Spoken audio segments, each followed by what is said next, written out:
always open for questions. So anytime you have a question or you would like to ask something, feel free to go ahead and jump in and ask the question.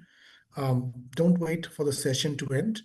I would prefer to have an interactive session rather than going one way all the time.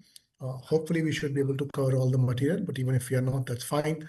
Interaction and making sure that you understand is more important than making sure everything is covered. Okay. All right. So let's jump in. Today's session is about blockchain, its applications. And this is the way we have structured the session today. I'll start by talking about a brief history of blockchains, primarily because I think it's important to understand where the history, what is the origin of this technology we are talking about today.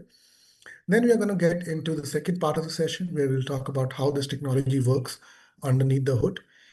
We'll try to strike a balance between technical depth and not going too deep, given the nature of the course and the nature of the session. Then we'll talk about the applications of blockchain beyond cryptocurrency, what all has been tried and why. Then we'll talk about what enterprises have tried in the last decade or so in terms of applications of blockchain in different domains across different verticals. And finally, we'll end by talking about what is being tried today after absorbing the lessons of what has been tried over the last decade or so.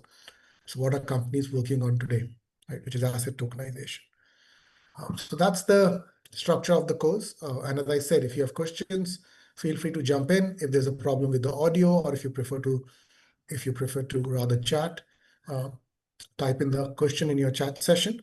I'll periodically check the chat session and make sure that I'm answering the questions as we go along. All right, so let's jump into part one, which is the history of blockchains. Right? And the history is best understood by starting in 2008. 2008, for those of you who remember, was the year of the global financial crisis, which started in Wall Street in the US and then spread to multiple financial sectors in different countries around the world. It was a fairly wide phenomena, which led to several companies collapsing. And it also was a time where several individuals who had their accounts and savings and life savings and pensions in these large financial institutions lost their savings, life savings overnight. And that led to a huge distrust in the financial institutional ecosystem at the time. And it was in this setting that this paper came out. I don't expect you to read the text on the screen, but this is page one of the paper that came out. Bitcoin, a peer-to-peer electronic cash system, right? And what this paper was trying to do was trying to propose a way in which one person could send money to another person without involving a bank or a financial institution. Now, if you think about it, it's a very hard problem. And if you think about how you send money from one person to another person, one way to do this is, of course, use hard physical cash, which means carry notes in your wallet. And if you need to pay somebody, you take out these physical paper notes and you give it to somebody. And that's one way of transferring money. In most countries, most people, this is a very small part of how they handle money. The vast majority of money today, if you ignore this physical cash transfer, involves a bank in the middle, whether it is by using an app on your phone like Google Pay or Google Wallet or Samsung Wallet or Apple Pay. One of these apps is your primary way to pay money, and that requires a bank at the back end. Whether it is making an online transfer by logging into the website of a bank, or it is by using a check, right? All these forms invariably require a bank or a financial institution. And just to double click on this, anytime you're doing a digital transfer, you must go through a bank. Anytime you're moving money using digital methods, there's a bank in the middle. So the problem that they were trying to solve was, can you actually solve this problem? Can you allow people to transfer money with each other without requiring a bank or a financial institution? Right? Now, what that means is, if you think about it, that basically means if there's no bank, there's no accounts, right? So you basically are picking up a very big problem to solve. Where is the money being held? Who maintains the account balance? How do you ensure that when money is transferred, the money is properly debited from one account and credited to another account? All that needs to be handled. And the problem was not new. This problem had been attempted several times in the preceding 2 to 3 decades, but never really solved properly. This paper solved this problem using 3 technologies, which we will cover in the technical section. The first is a technology called digital signatures. The second is something called transaction hashes. And the third is a data structure called chain of transaction records. These were the 3 technologies that it used to combine and propose a solution. And not only did it propose a theoretical solution, along with this paper, they also released an implementation of the same thing. So they released actually a working model, a working infrastructure, a working solution, which allowed 2 entities to transfer money between each other without requiring a bank in the middle, right? And if you're buying Bitcoin today or selling Bitcoin today, you will use the same digital infrastructure and the solution that was released along with this paper. So this system continues to exist as we speak. Okay. So this was the problem, and this was the broad outline of the solution. Now, to understand what the solution was, um, we need to start at the very beginning, right? And the way to start at the beginning is to look at what is on your screen, which is the currency note, which is used in India. Now, if you're in another country, you may as well take out a paper note from your wallet, and I want you to look at it very carefully, right? I specifically want you to look at this part of your note where there is a promise, right? For example, I'm going to read out the statement which is written on all Indian currency notes. It says, I promise to pay the bearer the sum of 100 rupees. Bearer basically means the person who is holding this piece of paper in their hand, right? And it has been signed by the governor of the Central Bank of India, who at that point was a gentleman called Raghuram Rajan, right? Now, here's the question that I have, the first question for folks in the class. If you take this piece of paper and give it to the governor who has signed this promissory note, if you take this piece of paper and take it to Mr. Raghuram Rajan and you give it to him, what will he give you back? Right? Because he has made a promise to you. He has made a promise to whoever gives him this piece of note that he will give you a sum of 100 rupees. So the question is, if you take this piece of paper and give it to Mr. Raghuram Rajan, or the governor of the Central Bank of India, what will he give you? Maybe gold. Good attempt. Gold is incorrect. Gold would have been correct before 1970s or for World War II, depending on the country you're living in.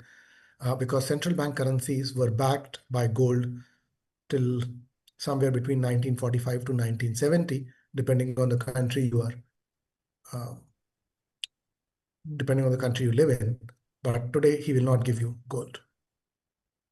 Any other attempts? The product US dollars?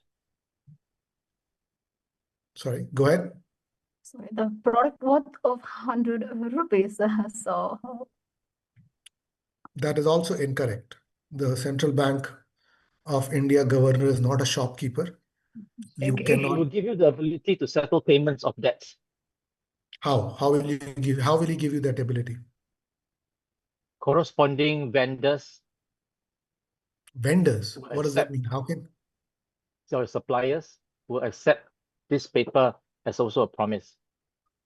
Correct. But what will he give you? Credit. How will he, what does that mean? How will he give you credit? So the right answer is from Jeff Bask. He will take this 100 rupees note from you and he will give you this 100 rupees note back saying, thank you very much. Okay. And that, if you are new to the financial world, is a little bit of a surprise as to what the hell is going on, right? And if you are not really surprised, then I encourage you to read more about how money is created, right? And that's a fascinating topic, but he will actually give you nothing. He'll just take this piece of paper and give it back to you saying, thank you very much, right? Now the value, there's some value in this which comes from the other part that is written on this piece of paper, which is at the top, which says guaranteed by the central government. Now, some of you tried to refer to this point that what he promises you is that everybody living under this government will accept this piece of paper as a form of payment for goods and services. That is correct. That's what we say, that money is legal tender, and that's the guarantee coming from the central government. But both parts are important. So I want you to keep in mind, what will he give you back? We'll just take this 100 rupees and give this 100 rupees back to you. And the only reason it works is because other people in the country that you're living in agree to accept this payment, right? Now, which then kind of, if you go deeper down this rabbit hole, leads to the question of what is money, right? And think about what that money is, and I'll give you a minute to think about what money is. And if you have thoughts, questions, answers, feel free to answer or feel free to type in the answer in the chat window. But I do want to think about this for about a minute before we move on and try to see if you can answer this question.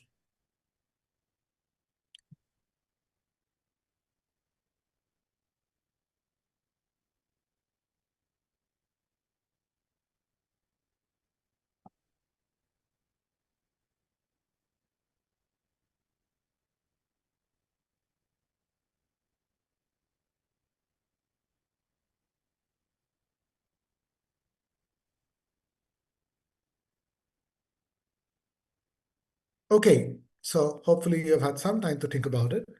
So first, let's put some things in place. Money does not exist in nature. Money is a human creation. And the reason it was created is, as some of you correctly said, to allow trade to happen, for us to be able to exchange goods and services with each other, right? Now, many of you said parts of this. Money is a medium of exchange, right? Which basically means that I can take this piece of paper or I can take my Google Pay and I can give this money to somebody who will give me products or services in return for money. It's a standard of value. What that means is, if I have a phone sitting on my desk right now, which I'm using, which let's say is 50,000 rupees, and I have a bottle sitting, a bottle of water sitting on my table, which is worth 500 rupees, then by denominating their value in rupees, I'm telling you that my phone is worth 100 times the water bottle, right? So it's a standard of value. It's also a store of value. When you say that I'm holding, my bank balance has 100,000 rupees in it, that also means that you are storing value in money, which plays multiple purposes, right? But if you think about it from a principle of what it is, right? None of all these things that I said are uses of money. This is what money is used for, right? But what is it, right? If it's what exactly is money? If you think about it, money is an information system, right? If you look at the theory of capitalism, how do you earn money is basically you do some work, and in return for work or in some form of contribution to the society, you get credit in your account. So it's an information system to keep track of people's contribution to society, right? At least that's the theory of capitalism. Now, of course, there are several flaws in this theory, which we won't get into today. But the best way to think about money is as an information system, right? And this will become important as we go along. So we'll try to understand this from a couple of different purposes, right? And the last part to understand is that what we choose to call money is slightly arbitrary, right? So today, of course, all of us are fairly comfortable with the notion that a piece of paper that we are holding in our wallets is money. But at different times in the history of human civilization, gold was considered money in form of gold coins or silver coins or copper coins. They were considered money. If you go back even further, seashells were considered money. So you could use seashells as a medium of exchange.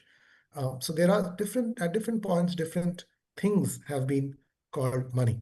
So keep that in mind, that the notion of what money is and how it is represented and what its functions are all different things. One is it's an information system. Second is different kind of things play the role of money. And third is it can be used for multiple things, including medium of exchange, standard of value, and store of value. Right? And then the next thing you want to think about is, okay, where does money come from? Right? And that again, I will give you 30 seconds to think about where does money come from. Take a moment, take a few moments to think about where money comes from.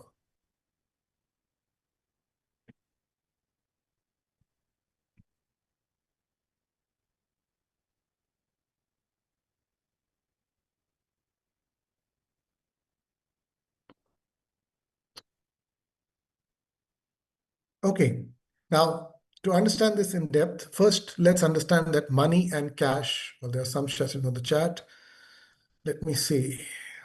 Okay, so there's some sessions here generated against reserves, the state which can guarantee the value of it. It is minted by the central bank of the country, and then there's the agreement. Okay, so first let me say what is wrong, right? Money is not cash, and that's the first thing to understand, right? Cash is minted. The rupee notes are printed, coins are minted, but that is cash. And money is not scat. Money is much more than cash. And just to drive home that point, if you look at the graph, which is now on the screen, from 1970 to 2008, in about 4 decades, right? The total amount of money in the world is the blue hill, the red hill, the green hill, the purple hill combined. So combined, that is the total amount of money that is circulating in the world. The total amount of cash is the smallest hill, the smallest blue hill at the bottom is the total amount of cash. This is something that you can hold in your hands, touch it, feel it, and this is physical manifestation of money. But the total amount of cash is much, much smaller than the total amount of money in the world. The vast amount of money in the world is digital. It exists in bits. There is no physical representation for the vast majority of money, right? And that kind of starts to make sense because money is an information system. Information is stored in bits. Therefore, money is stored in bits globally. And it is for this reason that some of the early adopters of technology like database and computing were banks, because that's what they deal with. They deal with bits and bytes. That's what money fundamentally is, right? And that's slightly confusing. If you start thinking about it in depth, you kind of start to get very weird thoughts that money is data, right? We talk about data being money, data being the new oil. But if you think about it, money is just data, or money is just bits. And that creates a very interesting contradiction or confusion as to the world that we live in, right? But if money is bits and it has to be stored, what does that mean? Well, Sir, data. excuse me, sir. Sorry to interrupt. Sure. Sir. Your statement on money is created as bits. That's not clear to me. On if you can explain that a little more, sir. Coming next, exactly what I'm going to talk about. Okay. All right. So think about how money gets created, right? Money gets created every time. If you go to a bank, if you go to your bank in which your account is held, and if you take, say, I want 100,000 rupees loan, the moment the bank approves the loan and says your loan is approved, right? That is the point in the financial system where money is getting created. The point of creation of approval of a loan by a commercial bank is the exact moment that money is getting created.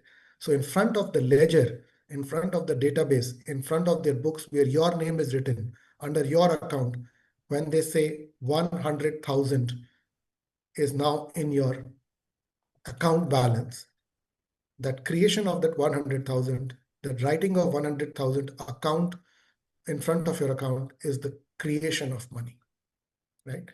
Now, if you are new to the financial ecosystem, this seems like a very weird thing to happen, right? How can anybody create money, right? But that is exactly how money gets created.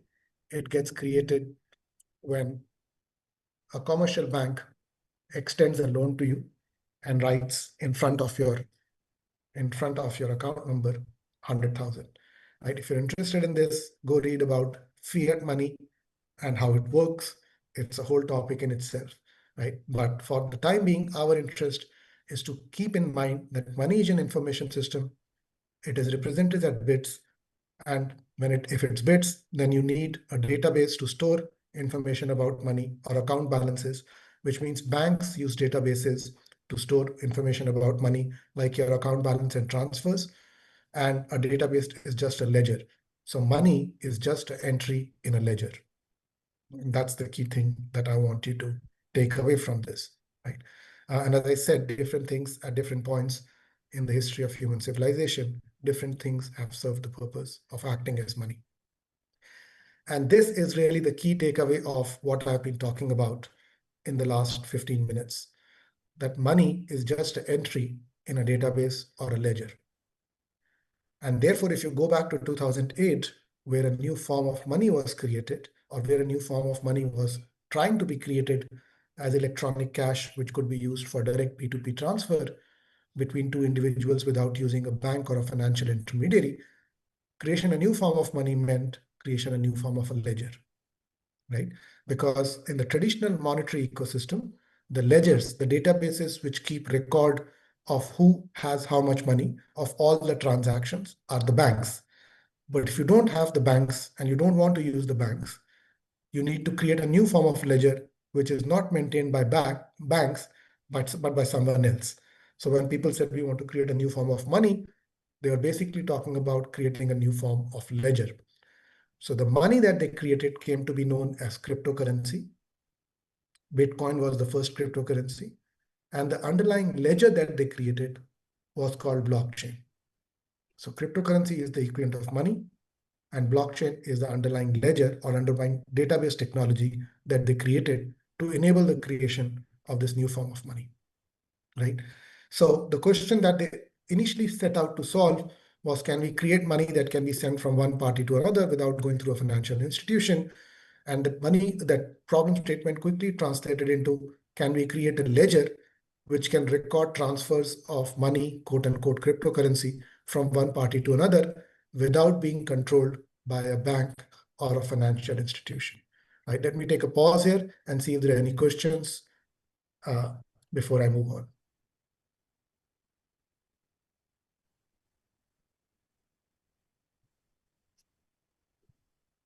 Okay, no questions. So let's keep going. Sorry, go ahead. So, sir, when the concept that you explained, right? Being able to create money outside of the banks, and right. So, if you look at an NBFC organization, right, even that moves the money away from the bank in a way, right? So, how does that play out here? A non-banking financial company. So I'm not singling out bank, right? The idea, if you go back to the problem statement, that is in the paper, it says a peer-to-peer electronic cash system. And it says two people should be able to transfer money to each other without involving any institution in the middle. So banks, NBFCs, all of them included. The point was, can we distrust the financial ecosystem? Remember, this is 2008, huge distrust in financial institutions, right? And they're saying, can we create a financial system where we don't go through intermediaries like banks or NBFCs, whatever you want to call them. Does that answer the question? And yes, sir, it does. Just one follow-up here. And when you're saying that this has to be done away from the banks, is it moving money from the existing economy into away from the bank, or is it creation of new money, brand new? I mean, over and Creation above of what is there in the system? Creation of new money, brand new, independent of what all exists today. Okay, sir. Thank you. Okay. Jan Yeah. Sirini, go ahead, please. So I just want to know this. This is right now this topic about this blockchain. Is it only for this crypto, or this will also work for our traditional money? It's a good question. You will get the answer to that probably in an hour and a half. Okay. Okay. But the way this works is this technology was created Mm-hmm. with the motivation that I'm saying. So it was created for cryptocurrency. But over the last decade, the cryptocurrency and blockchain have become disconnected with each other. And today, blockchain is mostly being used by the banks themselves. So life has come full circle. And it's interesting to observe that a technology that was created to challenge and bypass banks and financial institutions is now being used primarily by banks and financial institutions. And just for the information, before this class, I just thought that cryptocurrency means like it's not legally allowed, but is it from this? It's something like it's legally allowed. This is also, you want to make a statement about cryptocurrency? Okay, so for a couple of things, this class is not about cryptocurrency. This class is about blockchain. The Sure. origins of blockchain lie in cryptocurrency. Depending on the country that you live in, cryptocurrency is legal or illegal. That depends on the national regulations. For example, in the United States and Switzerland, it is legal. In India, there is no clear regulation about cryptocurrency. So we are living on a little bit of a gray area where we don't know what's going on with cryptocurrency. But please check the residents of your country to see what is the legal status of cryptocurrency in your country. Okay? Perfect, sir. Thank you. Sure. Prince, go ahead, please. Sir, you said money gets generated only when, not only, I think you don't use that word only, but so basically when we take a loan, there is certain amount which get generated as a part of the interest which bank charge on that amount. That's how the money gets created, right? But what about when I work for someone, like if I'm providing some services or a good, and the money that is generating at my end, in the response of my services and the good that I have provided, that is also a source which I can take it as a money is generating. No, that is wrong. That is wrong. That is Yeah. money being paid to you by somebody who already has the money that was created. That is just a transfer. The payment that you get from your company in form of a salary is transfer of money from the bank's account to your account. That is not creation of money, that's transfer of money. Perfect, sir. Perfect. That's where I was a bit confused. So I think that's fine. I think I got it. See you. All right, thank you. Yong, go ahead, please. Yeah, I've got a question about the blockchain technology used by banks and FIs. Could you elaborate a little bit more about how banks and FIs use blockchain technology in today's transactions? It will take another 2 hours for me to come to that, Yong, but we will get to that before the end of the class when we talk about applications. Absolutely, thanks. Sure. Nimesh, go ahead, please.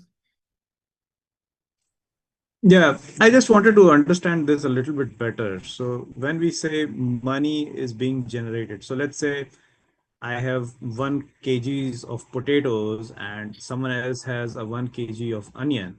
If we trade onion against potato, do we say that money will be generated during that trade? Absolutely not. That has got nothing to do with money. That's a barter between two products. That's nothing to do with money. Nothing to do. Okay. So money has to be generated. That means I'm still not very clear. Like, how do you say that money gets generated? Yeah, I mean, you are not alone. The first time you hear this, it's a very weird thing, right?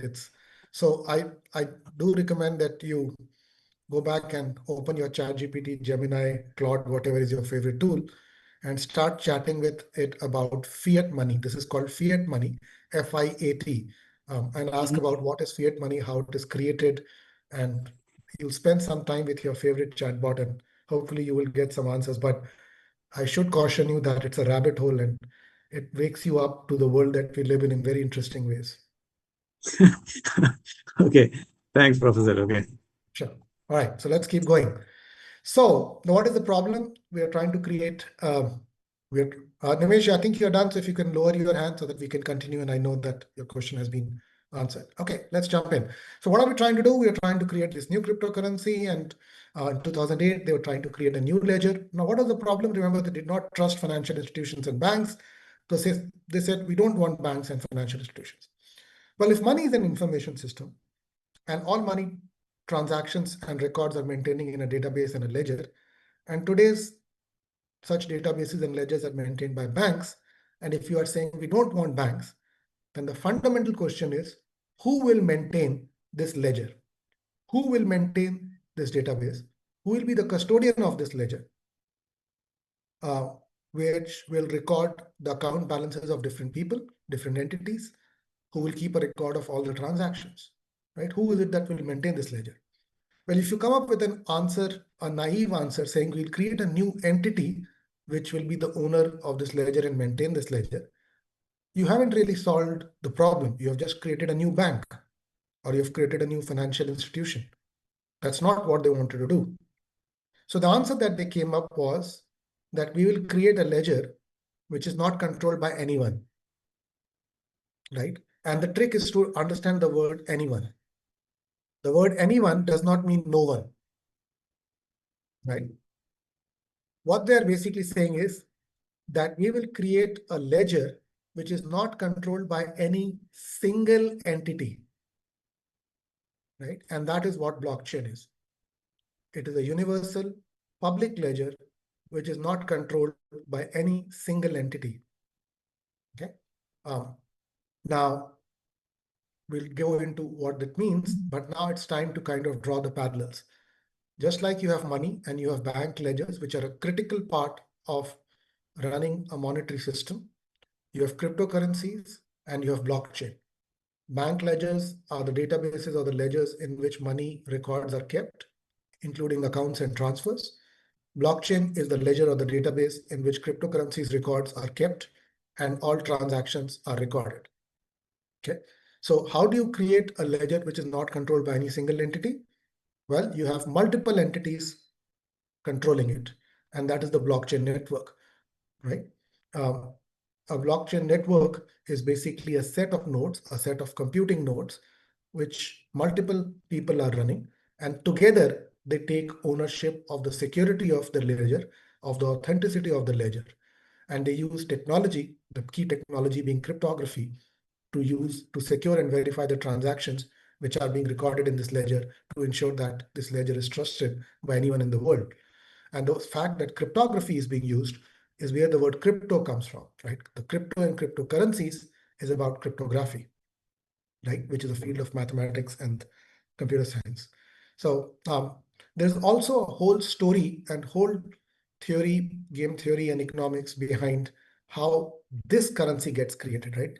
So if you go back and read about fiat money and how is fiat money created, which is all money that we use today is fiat money, and how that money gets created, there is also a whole technology and theory behind how does cryptocurrency get created, right? And that's what makes it very interesting. But we will not get into that. But I will say that unlike a government, right? Remember the note that I showed you where I said the central government controls the money. In this case, the creation of money is controlled not by any financial institution or by any government institution. It is controlled by an algorithm, right? And the incentives are set up using game theory in such a way that there is the people, the nodes or the computers or the servers who are maintaining this ledger by spending computing power, electricity, and real estate to store these servers are compensated in some way so that they have an incentive to continue to run and maintain this public universal ledger. Okay, Jeff, go ahead, please. Yeah, I just wanted to say it might be helpful when you talked about creation of money to say that the money is actually created with the central bank. The loan from a bank to a consumer was already created before by the central bank, right? When they issued debt, when the central bank issues debt, and they get that money, and then they distribute it to the other banking network. I hear you. I understand where you're coming from. I would put it slightly differently. The way I would put it is, I would stick to the statement that commercial banks create money. I do agree with you that the total amount of money that commercial banks can create is controlled by the central bank by putting constraints on the amount of money a commercial bank can create, conditional on the total amount of deposits they hold. That's the way I would say it. Okay, thank you. Sure. Chandrasekhar, go ahead, please. Professor, during the initial days, there was a lot of discussion around mining of the currency.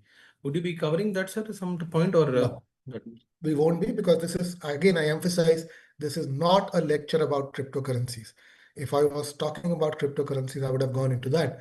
But this is really about blockchain. And the only reason we start with cryptocurrency is to talk about the history of this technology, and so that it's easier for you to understand why this technology was created and why the technology was set up in a particular way, which we will get into in a few minutes. But really, the objective of this class is that by the time you get to the second half of the session, which is post our break, you have a fairly good idea of, and where we talk about the applications of this technology in enterprise. That's really what we want to focus on. So remember, this class is about blockchains, not cryptocurrency. So we'll not go into the risk with cryptocurrencies, how it is created, how much of it is minted, and how do you determine the value of it. That's a very different field. Thank you, sir. Sure. So we'll go ahead, please. Thanks. So you mentioned that the purpose of explaining crypto was to tell us that blockchain was created as a ledger for crypto. Does that that justifies its existence? And I'm sure you'll tell us more about its existence as the the next 2 hours go. But does that mean that it was created while crypto was conceptualized? After, before, during? Does the timeline matter to us? Is it relevant at all?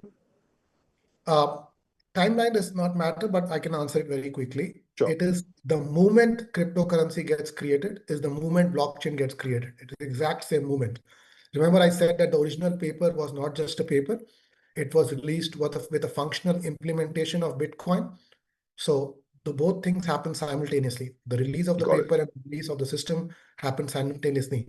And if you say that the Bitcoin currency, the Bitcoin cryptocurrency was born on 2008 November sometime, then at that point is when this database or the ledger or blockchain technology was deployed, because it had to be working at that point in time for the thing to function.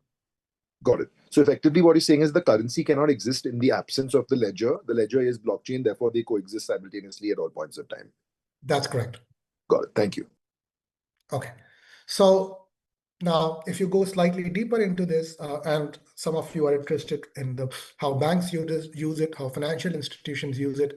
And as I said, we will talk about that towards the end, but this is a slide to kind of give you a flavor of why banks have gotten interested in this technology, right? And the best way to understand this is using this picture, right? So this is a picture which is the same picture at two different time snaps. So the picture on the left is a picture from 1980, and the picture on the right is from 2007. Each node in this picture is a country, right? And an edge between two nodes is indicating that the financial system of that country is connected with the financial system of the other country that it is connected to. The darker the line, the thicker the line, the blacker the line, says that the two financial systems are more tightly integrated in the following sense. The darker the line and the thicker the line between two countries, what it indicates is that how many banks in one country can transfer money to how many banks in the other country, right? And if you look at the picture in 2007, you quickly notice that the global financial system is much more tightly coupled in 2007 than in 1980, right? Which basically means that we live in a globalized world as far as finance is concerned, and money can move across countries. So that's the first message, which is very obvious once you stare at the screen. But here is the second thing I want you to observe that the number of edges, the number of lines, the number of connections that you will need to draw between two nodes to create a fully globalized system is very, very large, right? So if you have 200 countries, you basically need 4,000 connections. And connecting these countries, connecting banks across national borders is extremely expensive, right? Now, keep that in mind as we kind of go to the second picture, which is thinking about how money moves in international systems. Right? So if you look at the picture on the left, that's the simplest transaction, right? So this happens when you and me, let's suppose I want to transfer 100 rupees to you, and you and me have an account in the same bank.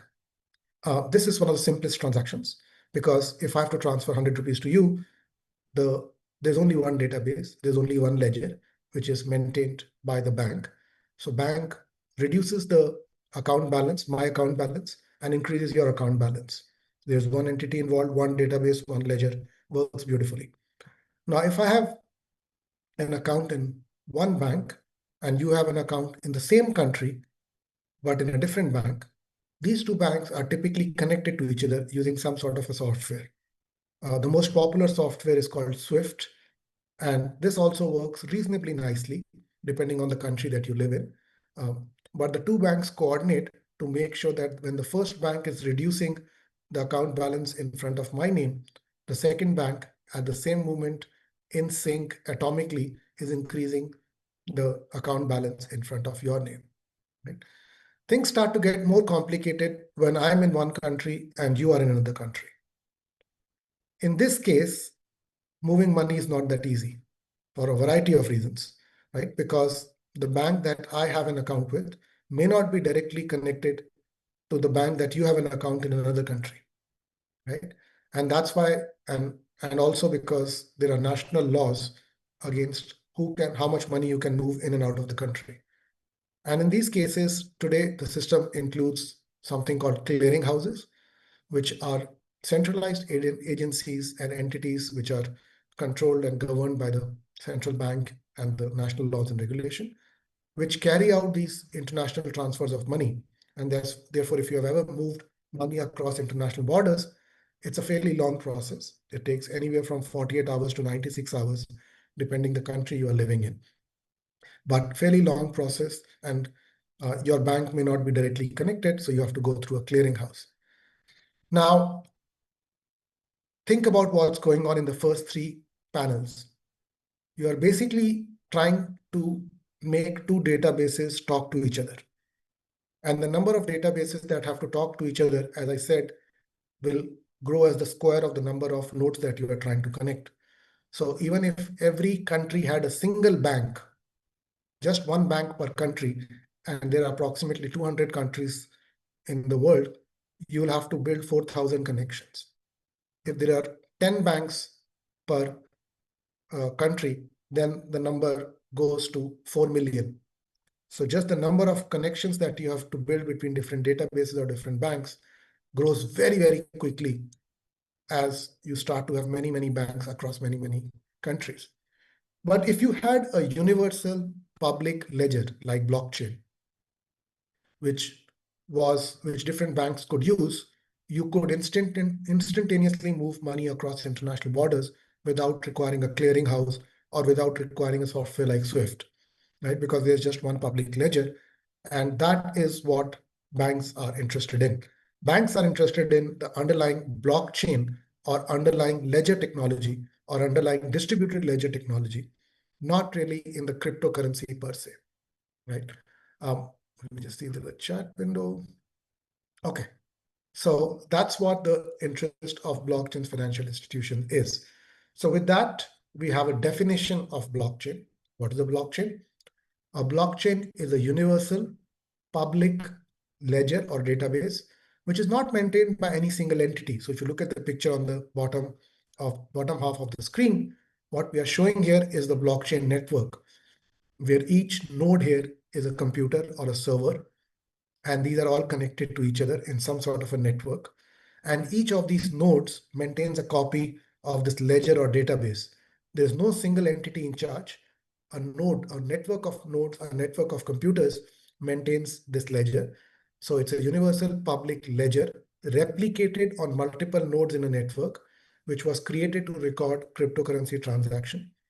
All copies of the ledger or the database are synchronized in almost real time, and all transactions are digitally signed, verified, and auditable.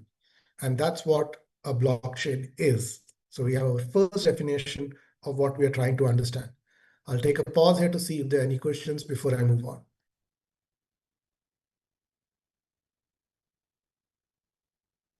So, Professor, oh, sorry, go ahead, Veer. So we'll go ahead, Thanks. please. Prof, will you be covering what digitally signed, verifiable, and non-deniable means later on? Absolutely. That is the next part of the talk. Okay, super. So then I want to ask a question. Sure, go ahead. Deepak, go ahead, please.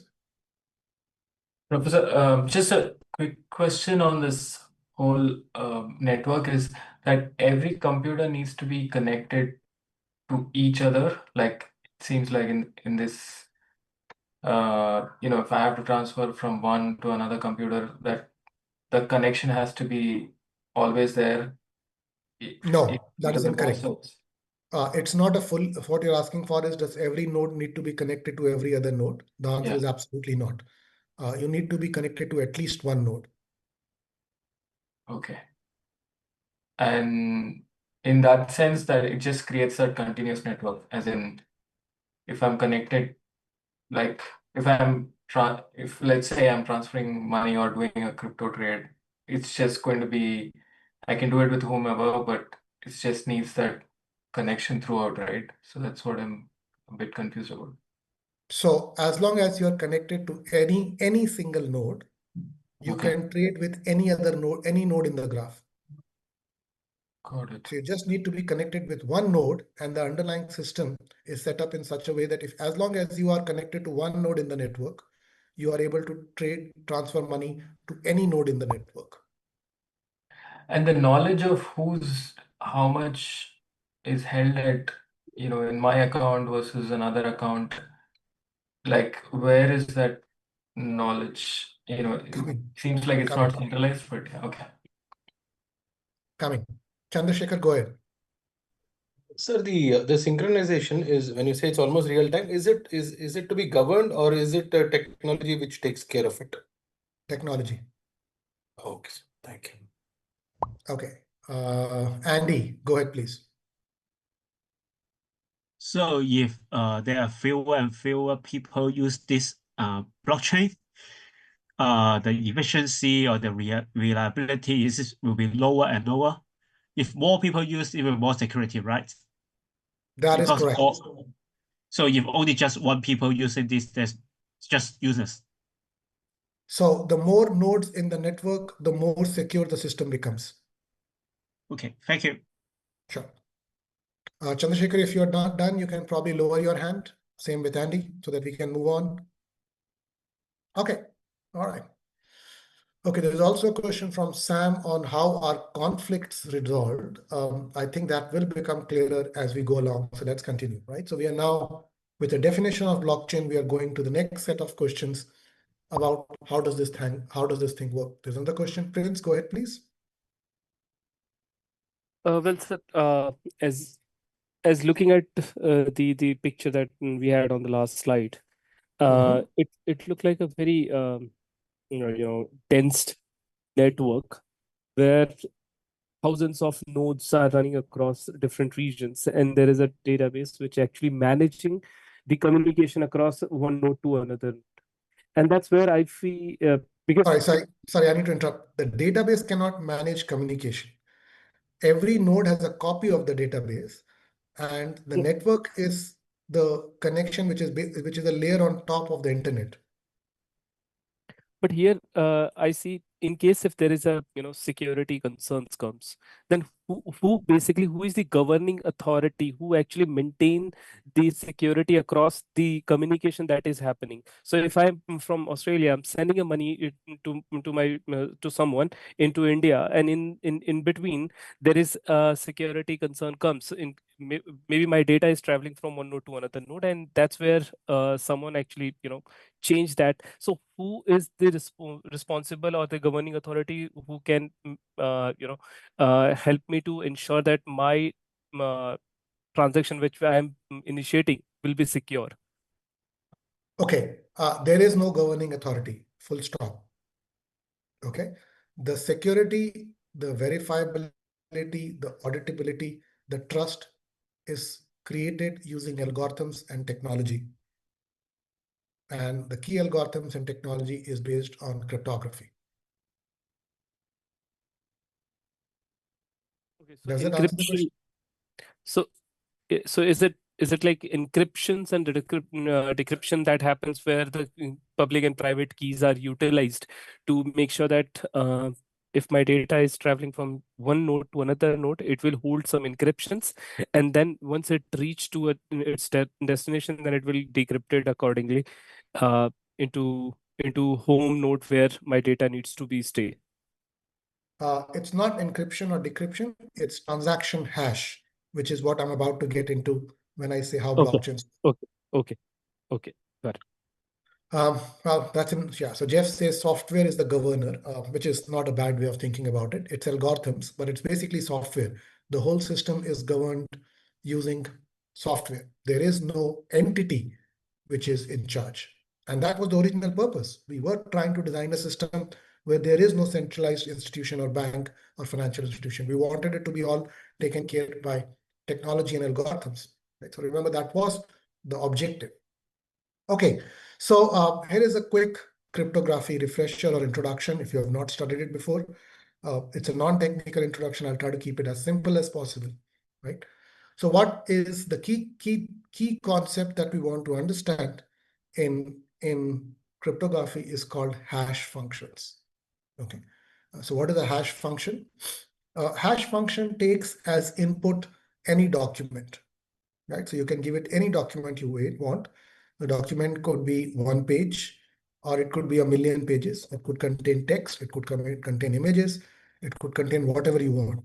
So a hash function takes an input, a document, which is basically bits and bytes. And what it outputs is a fixed length number. That fixed length number is called the hash of the document, right? Now, the hash of the document that we are seeing on the screen right now is E883AA0B blah, blah, blah, right? Now, this does not look like a number because most of us are used to looking at numbers which use 0, 1, 2, 3, 4, 5, 6, 7, 8, 9. But this is written in the hexadecimal format where the digits are 0, 1, 2, 3, 4, 5, 6, 7, 8, 9, A, B, C, D, E, F, right? But there are different ways you can write number. But the bottom line is that the hash is a fixed length number. So this is the first property of the hash function that we are interested in. Input of arbitrary length is something that the hash function takes as an input, and a fixed length number is what it gives as an output. The fixed length number is called the hash of the document. Okay. The second thing to note about the hash function, for example, SHA1 is a hash function, is that when you give it a document, for example, with the sentence, the quick brown fox jumps over a lazy dog, it will give you a hash value. For example, the hash value at the top is 3n/Q9IBN, blah, blah, blah, right? But even if you change a very small thing in the document, so if you look at the bottom part, where it's the exact same sentence, but the letter A has now been made into capital. So the word A after the word over and before the word lazy is in caps, right? So if you make a small change in the input document, the output hash number, the output number or the hash value is completely different, right? And that is a property of the hash functions. And it is also the reason that hash functions are used as digital signatures, right? So if you take a piece of document and have its hash value, and you send this document to somebody else and send the hash value separately, the person who is looking at the document can create the hash value of the function, hash value of the document, and compare it with the hash value that you sent to him or her, and verify that the document has not been modified in transit. So if you're sending this data over a digital network like the blockchain network, the receiving party can verify that what is written in the document or what is written in the message has not been modified by anybody in the network. It has not been tampered with. And that's why hash functions are used to create digital signatures. Right? So that's the answer for how do you ensure the sanctity of the messages, right? Or sanctity of the transactions. The third property of hash functions is that they are one-way. What does the word one-way mean? One-way hash functions means that if you give a whole book to a hash function containing hundreds of thousands of pages, it'll give you a fixed size number, which we call the hash value. But there is no way to create a function or an algorithm which takes the hash value as an input and returns the whole book. You cannot go the other way, right? And if you think about it for a minute, that seems like a very obvious thing, because you are definitely there's some loss of information. You're taking thousands of pages or millions of pages, and the number that you are giving me is a fixed size number. So there's definitely some loss of information. So it's some sort of a lossy compression. And you cannot recover the original document just from the hash value. Okay. So those are the three interesting properties of hash value that we'll keep in mind as we go along. So we go ahead, please.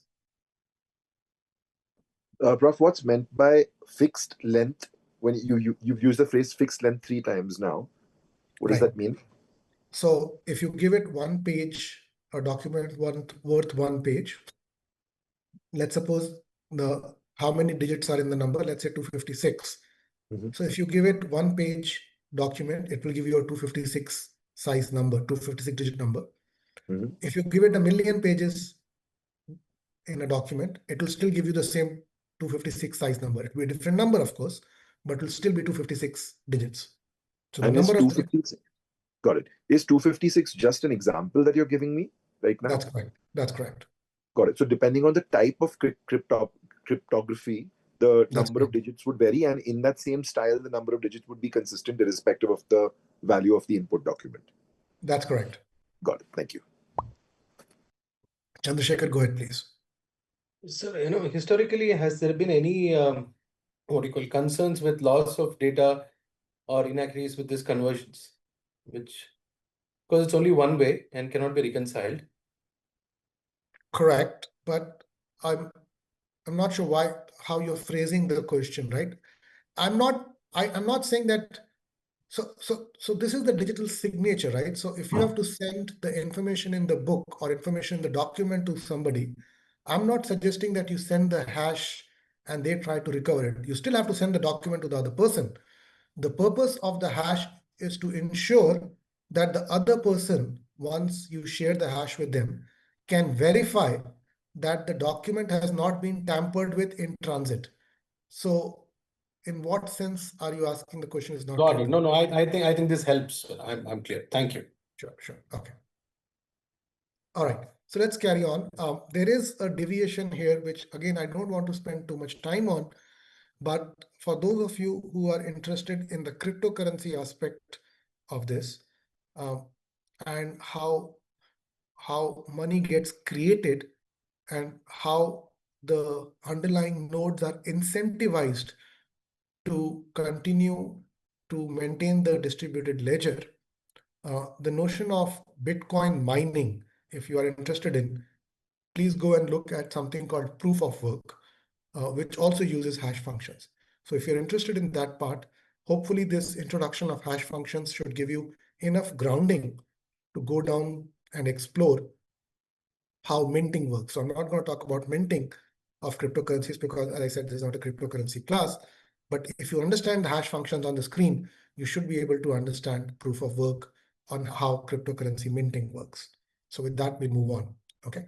So now let's go one level. Now using this hash function, we will kind of try to understand blockchains in more detail. So there are some interesting concepts or some foundational concepts in blockchain technology, which we will introduce now. The first is the notion of an entity. An entity could be any living or non-living thing. So you could think of course, an human entity. A human is an entity. A bank is an entity. A company is an entity. A country is an entity, right? Anything can be an entity. The blockchain system, the blockchain world doesn't really understand what an entity is. What it does understand is the notion of a wallet, right? A wallet is a piece of software. So blockchain networks understand what a wallet is. And if you want to double click on that and understand that in more detail, a wallet is actually a piece of software that runs on a phone or a PC. But more clearly, a wallet is actually two keys. Now, what is a key? You can think of key as a very large number, right? So there are two keys. And the best way to think about keys is in terms of existing paradigms. So there's a public key and there's a private key. A public key is kind of like your account number in your bank, right? By definition, a public key is public, which means you can share the public key with anyone in the world, just like you can share your bank account number with anybody in the world. And in fact, you do share it, right? If you want people to send you money, you share your account number with that person so that they can send you money. So it's kind of like your address or your identity. So the public key is like your identity, your on how people recognize you and how people send money to you. The private key is like your password, right? You have to keep it secret. You don't share it. You keep it very, very secure, right? It is needed to do transactions. Without your password, you cannot do transactions in a traditional banking system. Without your private key, you cannot do transactions on a blockchain system. So the whole blockchain ecosystem runs on wallets. And the best way to think about a wallet is a public key, private key pair, or an account number, password pair. The account number is public, the password is private, right? So that we already talked about. Now, I will emphasize again that the blockchain world doesn't really understand. Sir, Professor. Sure. Hi. Okay, so in my understanding, we use an algorithm to create private key and public key. So there is a chance another one can create the same key, right? In my understanding right now, the computer power still don't have enough resources to do the crawler to crack the private key hash algorithm. But in the next couple of years, the revolution of supercomputer or the quantum computer can crack it. Is it? What do you say about it? Right. So you're right. The current cryptographic security of blockchains, which relies critically on cryptography, and the quantum computers which are emerging are likely to collapse the security that currently exists in current blockchains. However, I should also say that the quantum computers that are emerging will also collapse the security of all traditional banking systems, because all security in our financial ecosystems, ignoring blockchain and cryptocurrencies, I'm talking only about the traditional banking system and the traditional financial system, is also based on the same cryptography. So when you talk about the risk of quantum computers as it relates to cybersecurity and financial security, it's a valid concern. There is research going on in quantum proof cryptography, which is a form of cryptography which cannot easily be solved by quantum computers. And there is some progress, and the hope and the expectation is that by the time quantum computers become wide-scale adopted, we will have these new institutions, hopefully the same thing with blockchains, to have moved to new cryptographic protocols which are quantum proof. Does that answer the question? Yes, sir. Thanks. Okay. So that's the notion of an entity, and an entity as far as the blockchain network is concerned is just a public key and a private key. The second notion that is critical to understand blockchain is a transaction, because of course, remember the origins of this technology. The whole idea is to do transactions. So once you have defined an entity or an account number, which gives blockchain the ability, the database, the ability to maintain accounts, right? That if somebody has to hold money, then you need to be able to identify that somebody, and that somebody is an entity, or in the case of blockchain, just a public key, or rather an account number. So the whole network is working together to maintain a database in which accounts are recognized by public keys. So we have a way to now maintain accounts of different people. The next thing that we want is the ability to transfer money from one entity to another, which is what a transaction is. It's a value transfer of money or transfer of value from one entity to another entity, or from one account to another account, or from one public key to another public key, right? And the best way to understand a transaction in the blockchain world is to first understand the transaction in the traditional financial banking world. And that is probably best understood by the notion, by understanding what a check is and how a check works, right? So if you look at what a check does, right, and look at the different parts of a check, we will use that to create what a blockchain transaction does. So let's start with the first thing. The first thing is, in a check, you write down how much money are you transferring, right? So in a check, of course, this is written in the currency of the country that you live in. So in this case, this is a check in India. So the currency is specified in Indian national rupees, 300 rupees. In the case of blockchain, the value is specified in terms of the cryptocurrency. I'll stick with the Bitcoin example. So you say I'm moving 2.3 Bitcoins. So that's the value, right? What is the value of the transaction? What is the value that you want to transfer from one account to another account? The second thing is you say, who do you want to transfer to? In a check, you do this by writing down the name of the entity. But remember, the blockchain has no notion of names.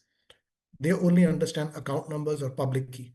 So in the case of blockchain, you write down the public key, which is the account number you want to transfer the money to, or the cryptocurrency to. Then, of course, each check has the account number of the issuer, the person who wants to transfer the money. So which account should be debited? And very similarly, in a blockchain transaction, you should mention the account number of the public key of the sending entity, right? Then you sign the check, right? In a physical check is signed by you using a pen. But in the blockchain world, we sign it using digital signatures, which use transaction hashes, which I covered in the previous screen. Then you have a unique check number. Each check is uniquely identified in the physical world. Similarly, in the blockchain world, each transaction is given a unique transaction ID. There's a date for the check to recognize when the check was issued, and a bank will also put a check on the back side to say when this check was received and recorded in their ledger. In a very similar way, in the blockchain world, you record the timestamp at which the transaction is created and the timestamp in which it is written into the ledger. Both timestamps are recorded. The check is recorded in the ledger of the ICICI Bank here, the issuing bank. And of course, it will also be recorded in the bank of the receiving entity, because there are two ledgers. In the case of blockchain, there is only one ledger, and that's the blockchain, and that's where it gets written in, right? I'll take a pause here to see if you have any questions, but this is the two key big ideas. One is the notion of an entity which is recognized by a public key, private key, which gives you the ability to record who owns how much, and the notion of a transaction, which allows you to transfer money from one account to another account, which really are the two pillars of any financial system.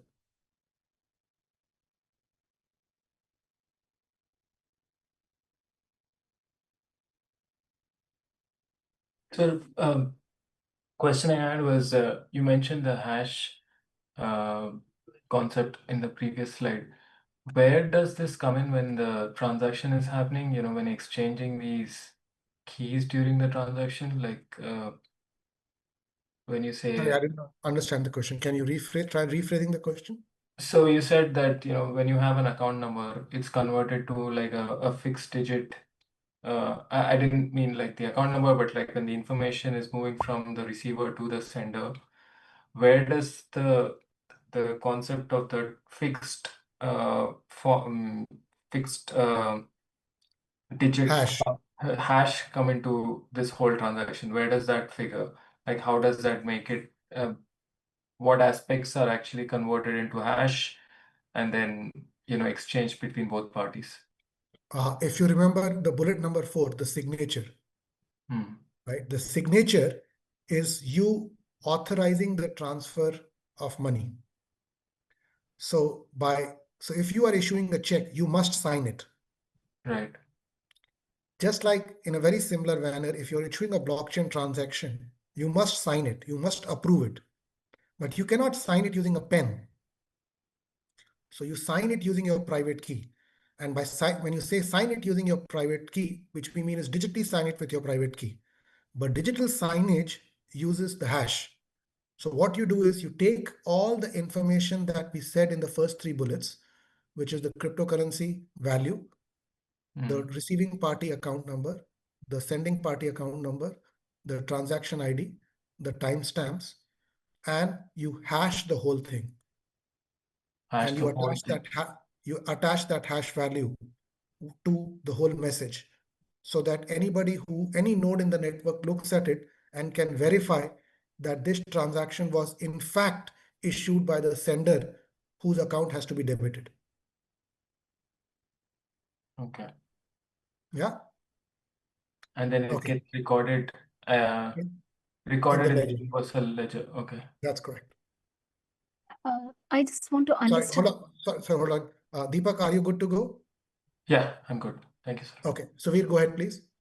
Thanks, Prof. Sorry, this may be a slightly silly question, but just to fully understand the concept, in this example, ICICI Bank is a stakeholder that helps me access my funds that sit in their account, right? And in the example that you were giving on the previous slide, you said that the wallet is effectively the stakeholder that's allowing me to access the value that sits inside of it. So here, the instrument being the check has ICICI written on it, right? But in the blockchain transaction, is the wallet or the equivalent stakeholder not relevant at all? There is no other stakeholder besides you, the sending party and the receiving party. The wallet is just a piece of software which is available for free that you can go and download. Got it. So it's irrelevant effectively. Correct. Got it. Thank you. Sure. Jansinani, go ahead, please. Sorry, I just want to understand also how this differs from the traditional encryption. What it is exactly special in this blockchain? Yeah. Sorry, what are you comparing? Sorry, Because go ahead. traditional, so traditional encryption also, we use public keys and private keys, is it? That is correct, but this is not encryption, this is hashing. Encryption solves a very different problem. Encryption it takes the message and it encrypts it. What that means is that nobody can read. It's a measure of making sure that nobody can read your message. You encrypt the message so that it's garbled up and jumbled up, so that anybody who reads the message doesn't understand what the message is. It's a secrecy tool. In this case, it's the exact opposite. We want the information to be public. What we are doing is we are attaching a digital signature using hashing to ensure that nobody can write into the message. So it's the same public key and private key, the foundations of cryptography, the foundations of public key cryptography. But encryption ensures that nobody can read your message, whereas hashing ensures that nobody can modify or write into your message. Okay, thank you. Yeah, okay. All right. So there are no other questions. We will move on. So we have established the 2 big pillars of blockchain, which is entity and transaction, right? And of course, before you write it into the ledger, you need to do certain checks, which is the role of the nodes which are maintaining this ledger. and some transaction verification is done, you simply don't blindly write a transaction into the ledger. For example, the first thing that you want to verify is that the person who is trying to send this cryptocurrency or money to the counterparty does in fact have more money than they are trying to send. You cannot send money that you do not have. So you want to make sure that transaction value is less than the sender balance. You also want to ensure that the party that you're trying to send the money to is a valid account number, right? And then you need to verify that the person whose account you are debiting you is the person who signed and authorized the issuance of the transaction, right? And after those kind of verifications, that's when you write the transaction into the ledger, and you also record the timestamp in which you are writing into the ledger. And if you are one of the nodes in the network, after you have done this, then you also broadcast this message to other nodes in the network. Because remember, every node in the network maintains a copy of the ledger. So all the nodes in the network have to update their ledger entry. So that's why you broadcast this, so that everybody knows that this transaction has to be uploaded in their copy of the ledger, right? So that's the minute detail. So now we have a more detailed definition of a blockchain is. From a cryptocurrency perspective, you can think of blockchain as a ledger which stores every transaction. So you can think of it as a database. It's an immutable ledger, which means that if you write a record into the ledger, if you write a transaction into the ledger, it cannot be deleted, it cannot be modified. The only thing that you can do is you can add more transactions into the ledger. Deletes and modifications are not allowed. It's an immutable distributed ledger.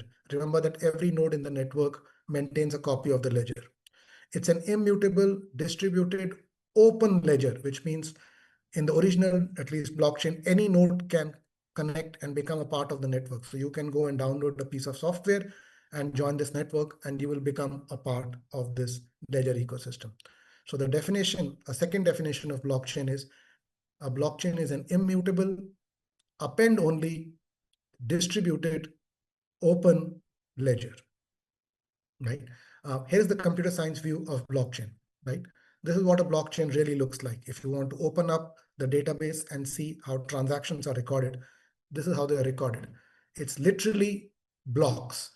Each block contains transactions. For example, block number 52 has 3 transactions. You can think of them as 3 checks. So this block contains 3 transactions. You have the hash of the transaction, which is also stored along with the transaction itself. And then there is another hash that is created, which is stored as proof of work, which is the hash of all the transactions taken together is stored in this block. So this is a block of transactions. And there are sequential blocks. Each block is connected to the previous block. And this connection is done via means that this block stores not only its own proof of work or the hash of the transactions in its own block, it also stores the proof of work of the previous block. And that's how this chaining is done. And a blockchain is literally a chain of block of transactions, right? And that is the data structure. It's a cryptographically secure data structure because hash functions are used to secure each transaction. They're also used to secure each block of transaction. So it's a cryptographically secured data structure. It's a cryptographically secure distributed data structure because every single node in the network maintains a copy of this data structure. I'm not going to go into proof of work, but because that is into cryptocurrency mining. But now we have a third definition of blockchain. It's a cryptographically secured, append-only, distributed, cryptographic consensus data structure, right? And these are the 2 views, and I'll again take a moment to pause because we have now 2 more definitions of blockchains and what they are.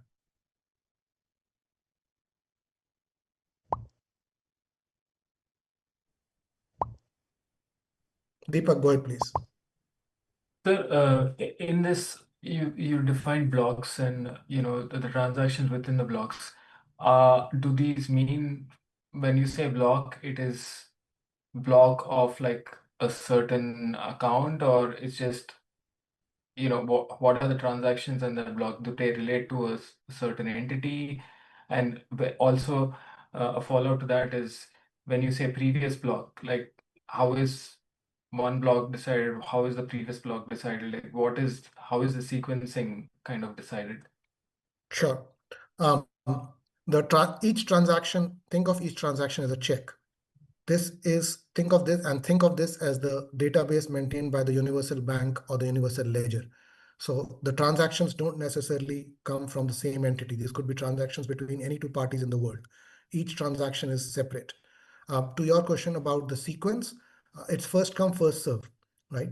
So block 51, the transactions in block 51 happened before transactions in block 52.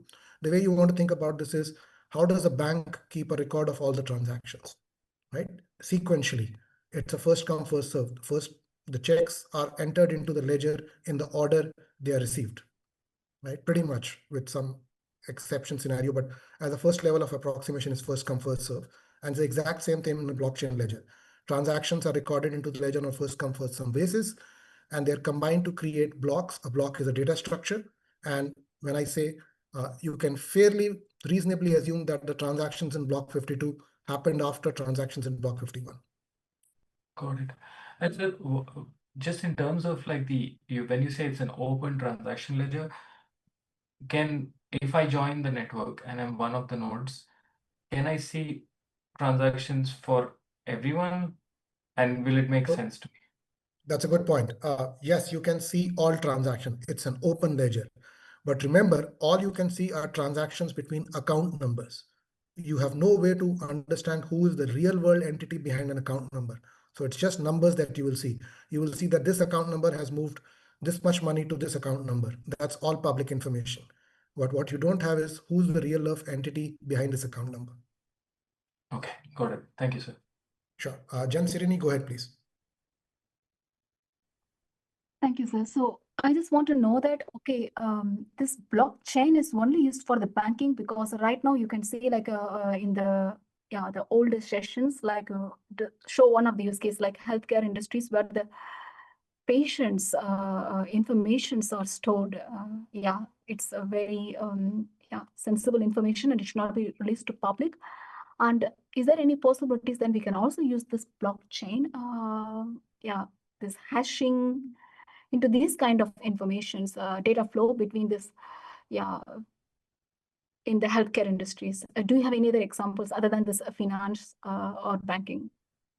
Yes, coming. Okay, then we will wait. Thank you. Okay, Ramasubramanian, go ahead, please. Sure.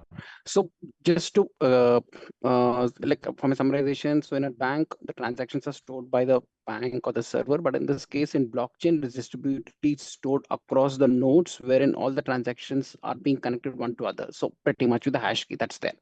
So it's on the nodes rather.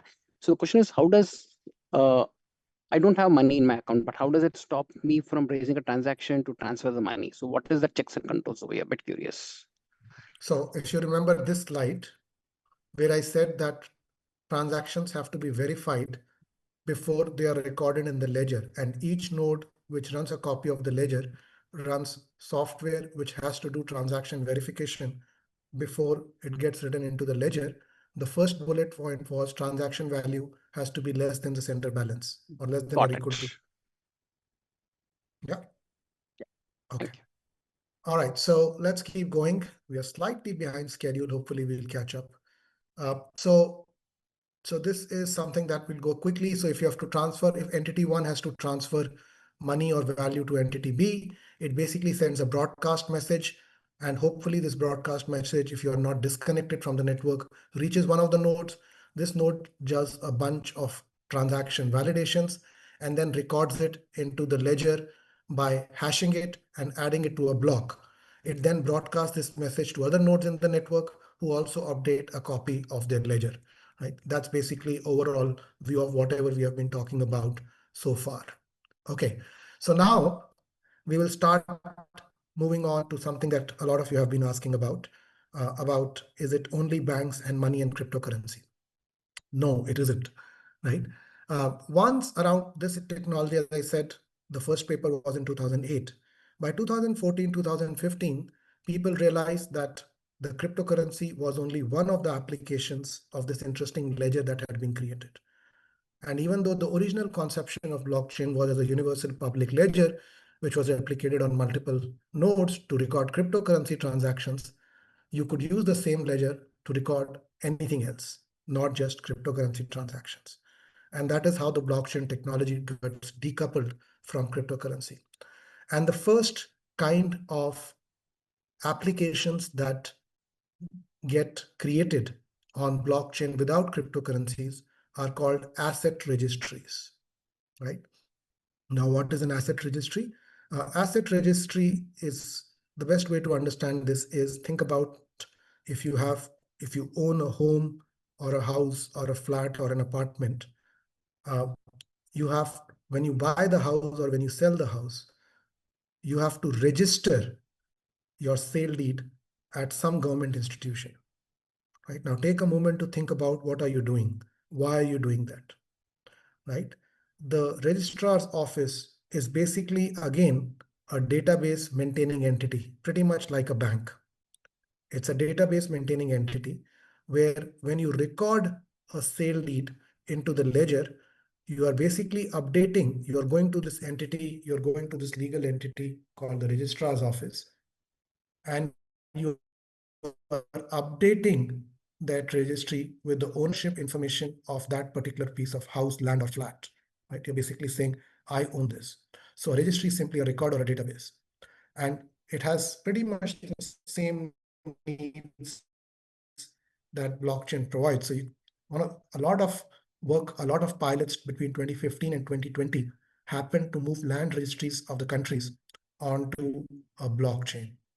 Right? Similarly, for your vehicles, your car, your bike, your scooter, when you buy a car, you also go to a different registrar's office, which is a different database and a different ledger, and you want to maintain a verifiable record as to who is the owner of that car or bike. Right? The reason this is important is you want to decouple possession from record of ownership. What that means is if somebody steals your car, you want to be able to claim that this is my car. So somebody needs to keep a record of who owns this car, right? Because if you don't have this, then if somebody takes the car from you, how will you prove that this is your car? So everybody needs a unified, verifiable, trusted ledger of recording who owns what, right? So vehicle registrations are another example of technologies that could benefit from a verifiable distributed ledger. Distributed because in a country like India, for example, we have 30 states. And today, each state maintains its own ledger, which is disconnected from other ledgers in other states. But if you could have a unified ledger across a country, then you could have a land registry and vehicle registry, which was a national registry. Right? Similarly, there are reasons for health records. Somebody talked about health. Today, the patient records are maintained by each hospital. Each hospital has a different database, and these databases don't talk to each other. But if you could create a shared ledger between different hospitals, then in principle, you could move health records between hospitals very, very easily at a click of a button, right? Similarly, product provenance, supply chain, right? If you want to be able to track the environmental footprint of a product, just to capture what is the environmental footprint of a product, the information is distributed across multiple suppliers, distributors, retailers, and you want a technology which can unify these different databases, and that's exactly what blockchain is, right? So multiple use cases started to come up from blockchain technology once you decoupled it from cryptocurrency. So that was one big transition in 2014, 2015. Then around 2017, 2018, another big jump happened in this technology, where we went from saying, well, we have been recording transactions in the ledger. Can we record conditional transactions in the ledger? Well, what is a conditional transaction? So what is a transaction? A transaction is I transfer 100 rupees to you. That is a transaction. A conditional transaction is I promise to transfer 100 rupees to you if some condition is met. Right? For example, I promise to transfer 100 rupees to you if the temperature tomorrow in New York is greater than 50 degrees Fahrenheit. Right? I promise to transfer 100 rupees to you if India wins the cricket match today. I promise to transfer 100 rupees to you if you delivered these goods and services to me by the end of February 2026. Right? So you have these conditional transactions. And these conditional transactions are called smart contracts. Right? So you start recording smart contracts or conditional transactions into the ledger. So a smart contract is kind of like a contract between parties, which gets recorded onto the blockchain. You can also think of this contract as a conditional transaction. And the way it works is you record this transaction, and when you record this transaction, actually no money moves between you and me. But the blockchain keeps a track of real world events, and it tracks whether the conditions specified in the contract are met or not met. And based on whether the event that is mentioned in the contract happened or did not happen, based on that, money moves. Right? If the condition is met, the money moves. If the condition is not met, then the money does not move.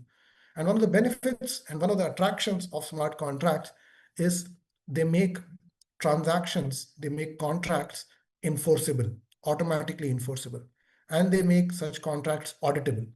And there's no need to have teams of people sitting across companies doing settlement and reconciliation, because that process is automated.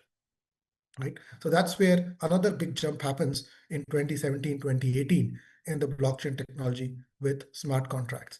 So if you think about, and I'll take, Sorry, just one question. let me finish this and then I'll take Okay, a okay. pause. Okay, no Okay. worries. So a transaction is a transfer of value from one party to another party, which we have already seen and how it gets recorded in the ledger. A conditional transaction works pretty much the same way with few differences. When you do a conditional transaction between two parties, party A and party B, the conditional transaction is not a transfer of value. It is a conditional transfer of value, or you can say it's a contract. It gets broadcast in a pretty much the same way that a transaction does. But each node must now not only verify the simple transaction rules that we had covered, but now it must be able to verify many, many different kinds of conditions that can be encoded into a contract. And that is what is called a smart contract. So the logic that each machine has to execute is much more complicated, but because it must now keep track of whether the conditions specified in the contract are met or not. And the third big difference is, since the blockchain does not really know anything about the real world, it needs a way, it needs a mechanism to check whether the conditions specified in the contract are met or not. And to do that, it reaches out to some entities in the real world. These entities are called oracles. So the blockchain reaches out to the oracle to check whether the conditions specified in the contract are met or not. And based on that, it then transfers value between party A and party B, or does not transfer value between party A and party B. Okay, now I'll pause for questions. Deepak, go ahead, please. Yeah, I was going to ask, like, how is that condition going through being validated, but I think you answered it. Thanks, sir. Sure. Ragini, go ahead, please. Just talked about the real world Sorry, conditions. Ragini, I can't hear you at all. You'll have to speak much louder and closer to the microphone. Yeah, sorry, you spoke about, Prof, the real world conditions. And I'm just thinking, what if there is some disputes which are in the real world conditions? How would then the governance happen in the smart contracts? Sorry, I could not hear you, Ragini. Can you repeat your question, please? Can you hear me now clearly, Prof? Yes, I can. Yeah, I'm just thinking about, you mentioned about the real world conditions, right, in the Oracle. And if there are some disputes which happen in the real world condition, how would the governance happens in the smart contracts? No governance. So in blockchain and smart contract world, we say code is law. So whatever you program into the contract is what's going to execute. There are no ifs and buts. So code is law. There is no governance. Okay. Chandrasekhar, go ahead, please.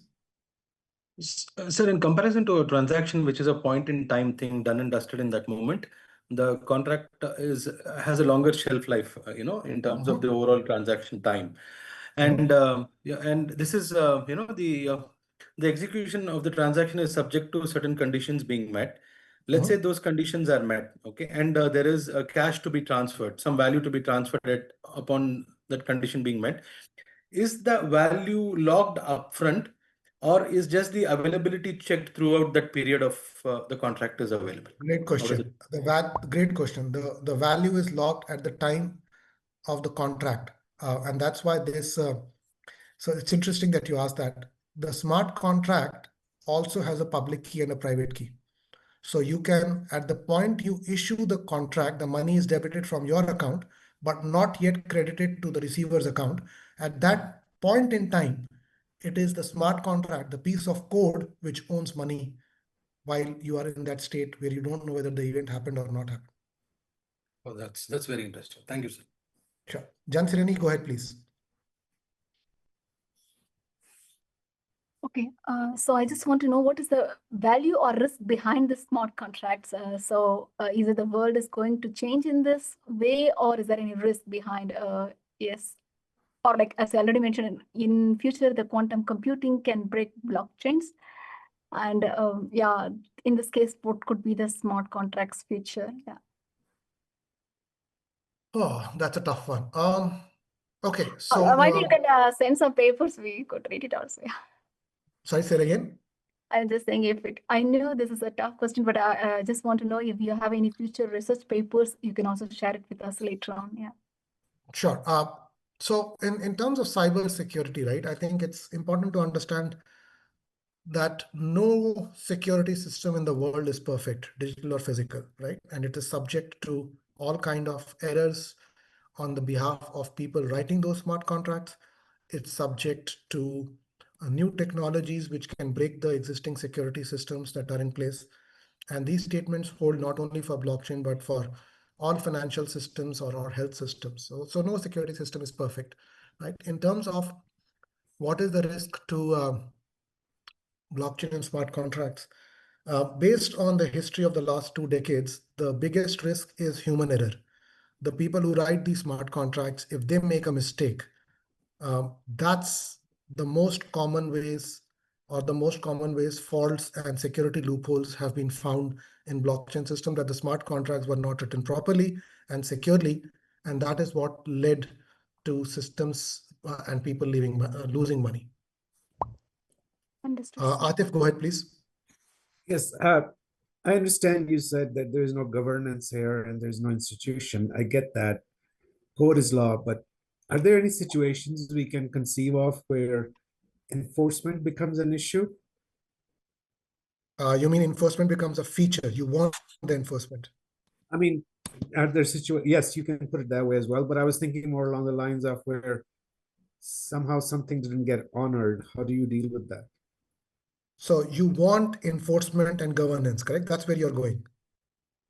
I'm not saying I want it. I'm saying that is there a built-in enforcement mechanism within this? Yes, absolutely. But it's all technology. It's not institutional. Right? So have there been any legal issues, legal case law, where something was disputed? Absolutely. I know of many instances in Switzerland, US, and India, where there have been legal disputes because there is no entity and there was no way to enforce governance, and cases have gone to court, and courts have made different rulings in different countries in different states. And I won't go into each country because that's country specific, but suffice is to say the following. In the blockchain world, there is no governing entity, there is no governance, there is no institution. That's the first statement. Yeah. All governance is done using technology. That's the second statement. Statement 3 is when we move on and come closer to 2018, 2019, you will see a variant of this technology called permission blockchains or enterprise blockchains. And that's where the companies modified this technology to put governance systems in place to solve these kind of problems. And that also is a variant of blockchain technology, which we are going to come to hopefully in the next 5 minutes. Okay, thank you. Sure. Deepak, go ahead, please.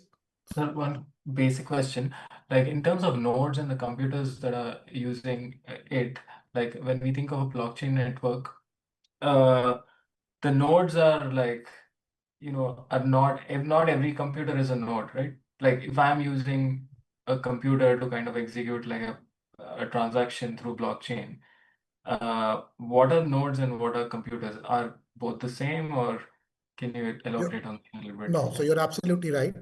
You can hold you can hold a blockchain wallet and do cryptocurrency transactions without necessarily becoming an active node and maintaining the ledger. These are two separate ideas. So every user is not a blockchain node. Okay, got it. Thank you. All right. So let's keep going, right? So smart contract verification we already talked about. And this is, I think, what a lot of you were trying to kind of lead me to, saying that can we put a governance in place? Can we put institutions in place? Because we don't like this idea of nobody being in charge, right? And this was the fourth variation of blockchain technology. And what this did was it tried changing the definition of blockchain. It said, we like the fact that this is a distributed ledger. We like the fact that there are transaction hashes, providing security, providing verifiability. All that is good. And we also like the fact that there are smart contracts which can be used to automate conditional transactions in B2B settings. But we don't like the fact that this is an open ledger and nobody's in control. So they kind of said, let's create a separate blockchain, which is not universal, which is not global, which is not open, which is not public, but which is shared between different companies, right? And that opened up several applications in enterprise settings, which we will talk about in the next few slides. But this is enterprise blockchain. And the difference between this is, if you look on the right, most of what we have been talking about is public blockchains, or what are also called permissionless blockchains. And the characteristics of permissionless blockchain are on the right-hand side of your screen. And this is what Bitcoin and Ethereum are. Permission blockchains or private blockchains, where the nodes are maintained by companies and not anyone can join such a network, but companies control who can join, who can view, who gets to participate in the network, are called permission blockchains or private blockchains. And here you will hear things like Hyperledger Fabric, Quorum, and Corda. These are examples of permission or private blockchains. And that puts a governance structure and institutional structure in place, right? So that's a good time to take a break, right? Once we come back, we will talk about applications, right? So it's 8:20 on my phone. We'll take a 10-minute break if you want to use the restroom, if you want to take a breather, if you want to get a cup of coffee, whatever. We'll take a 10-minute break. And when we come back, we're going to talk about applications with the foundation that we have already covered. So I'll see you in 10 minutes from now.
All right, welcome back to the second part of the class, where we're going to talk about applications, right? And I've split this application section into two parts. In the first part, in the first 15 minutes, I'll try to quickly give you an overview of what has been tried in the last decade. So I'll talk about the things that were tried between 2015 and 2025, and the lessons that were learned from those early attempts to adopt blockchain in enterprise settings.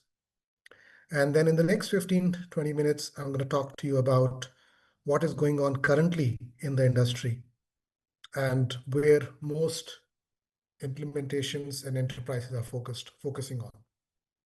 All right, so let's jump in, right? One of the earliest, most famous use cases of blockchain in an enterprise setting was done by Walmart. And Walmart did this use case called farm to fork food tracking, right? And the problem that they were trying to solve is that if you think about Walmart, which is a large retailer in the United States, they have this issue that they have a very large, very complex supply chain, right? And the problem that they often run into is sometimes they have an issue where they realize after the fact that one of the farms or one of their suppliers supplied them food which was not ready for sale. For example, if you are thinking about beef or meat, then the animals had some sort of an infection. One particular farm or one particular ranch had some sort of an infection in their animal stock. Or the same thing could work for mangoes, right? As an example, you have a farm where there's some sort of an infection or disease found in the farm, and the mangoes are in fact not fit for consumption. But they found this out after the product had been procured, shipped, sorted, transferred, and delivered to the end retail store. And if they come to know about this, they definitely want to very quickly remove the items from the shelf so that they are not liable for causing diseases in human beings, right? That's the fundamental problem that they're trying to solve. Now, if you realize and if you think about how complex this supply chain is with hundreds of shipping agencies and hundreds of transporters and thousands of suppliers and distributors and wholesalers in the whole supply chain, the information about which farm did this particular mango sitting in a particular store came from is actually distributed across multiple databases of many different countries, right? And before they implemented this blockchain solution, it used to take them about a week to figure out where a particular product came from, which supplier did a particular product sitting on a particular shelf in a particular retail store in a particular city in a particular country did it come from, right? It used to take them about a week to find this out. And once they implemented a blockchain network between their suppliers on a supply chain, remember, a blockchain is just a distributed shared ledger between multiple entities where every record or every copy of the ledger on different nodes is updated in real time and synchronized. It's under digital verifiable auditable conditions. Once they implemented this blockchain and supply chain solution, they were able to track the origins of a product on the retail store in 2.2 seconds, right? So that was, of course, a huge benefit that was shown. And the shared ledger on the supply chain, which connected different suppliers, distributors, retailers, transporters, became a very powerful example for many other retailers, from Unilever to Carrefour to Boeing, which needs to keep track of aircraft parts, to Nestle, right? To be able to integrate their supply chain so that they could trace where a particular product came from, what were its origins, what were its environmental impact, what were its health impact, and so on and so forth. So this was a very, very famous use case in blockchain and supply chain. And it was done by Walmart as the leading example, right? Along similar lines, another initiative was launched. This was called TradeLens. This was a collaboration between the technology company IBM and the shipping company Maersk. Maersk is the largest shipping company in the world. And they came together in a joint venture to create a blockchain network specifically targeted towards international shipments. And the problem they were trying to solve was slightly different, right? So what they were trying to solve was that if you look at an export-import scenario, on the left you have the exporter and on the right you have the importer. If you think about how many entities are involved in an export shipment, it's actually quite mind-boggling. So you start with the exporter, then you have the custom handling agent, then you have the inland transportation company, which moves products from the location of the warehouse or the factory to the port, where there's a customs authority, which then has to approve it. And then there's the port authority, which actually has to load that material onto a shipping courier, which is one company. And then there can be multiple carriers because ships might go from point A to point B and then unload that material to another ship, which may belong to a different company. So there can be multiple ocean carriers. And then on the other side, on the importer side, the whole thing is replicated again. There is the port authority, there is the customs agency, there is the shipping handling, custom handling agent, there's the inland transportation, and then finally it reaches the importer, right? And this is so complex and the amount of paperwork is so large that it sometimes is the products, the physical products reach from the exporter to the port earlier, faster than the actual paperwork, right? So there's very often you see scenarios where the product has reached the import country, but we are still waiting for the paperwork to complete so that the product can actually be moved from the port to the importer. And what IBM and Maersk in their joint venture in a company called TradeLens wanted to do was to create a blockchain network which could create a shared ledger or a shared database between the inland transportation company, the customs authorities, the port authorities, and the ocean carriers, right? And again, they were able to show and demonstrate several applications and examples where they were able to reduce the time it took for all the quote unquote paperwork to complete before as compared to the traditional scenario of physical paper moving across boundaries. So this is a second example of things that were tried in the last decade. A third example, what was tried in the last decade was on the supply chain finance side. Again, the focus was supply chain, but this time they were looking at finance in the supply chain. And the problem that they were trying to solve is the following. So if you look at a typical B2B transaction, when company A places an order on company B and company B delivers the product or the services, after that, the company B will raise an invoice, right, for the company A saying, listen, we have completed the delivery of the products and services. Here is the invoice, please pay us. And company A will typically take anywhere from 30 days to 90 days to pay the invoice, right? That's how B2B transactions work across the world. So there's an existing financial ecosystem where a company which has raised an invoice after having delivered goods and services can take that approved invoice to a bank or an NBFC, show this invoice to a bank or an NBFC, and say, I am expecting payment in 60 days, but I need money right now. So can you give me a loan against this invoice? And that is called supply chain finance. It's also called invoice financing. And it's an existing methodology used in supply chain finance. Now, Marco Polo was again a company or a consortium of companies between vendors like MasterCard and Microsoft and R3.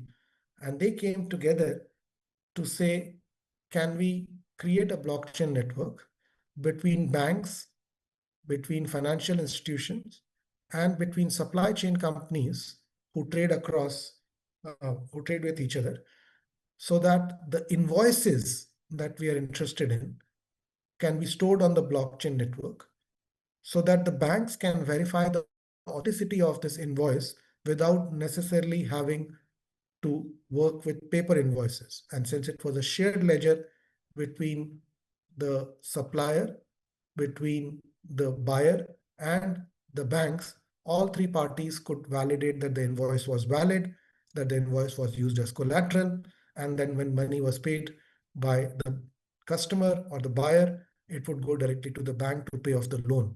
So to reduce the risk of the financial institutions which were issuing the loan against an invoice, Marco Polo was created as a private company, which was a consortium of different banks and large companies to enable supply chain finance on blockchains, right?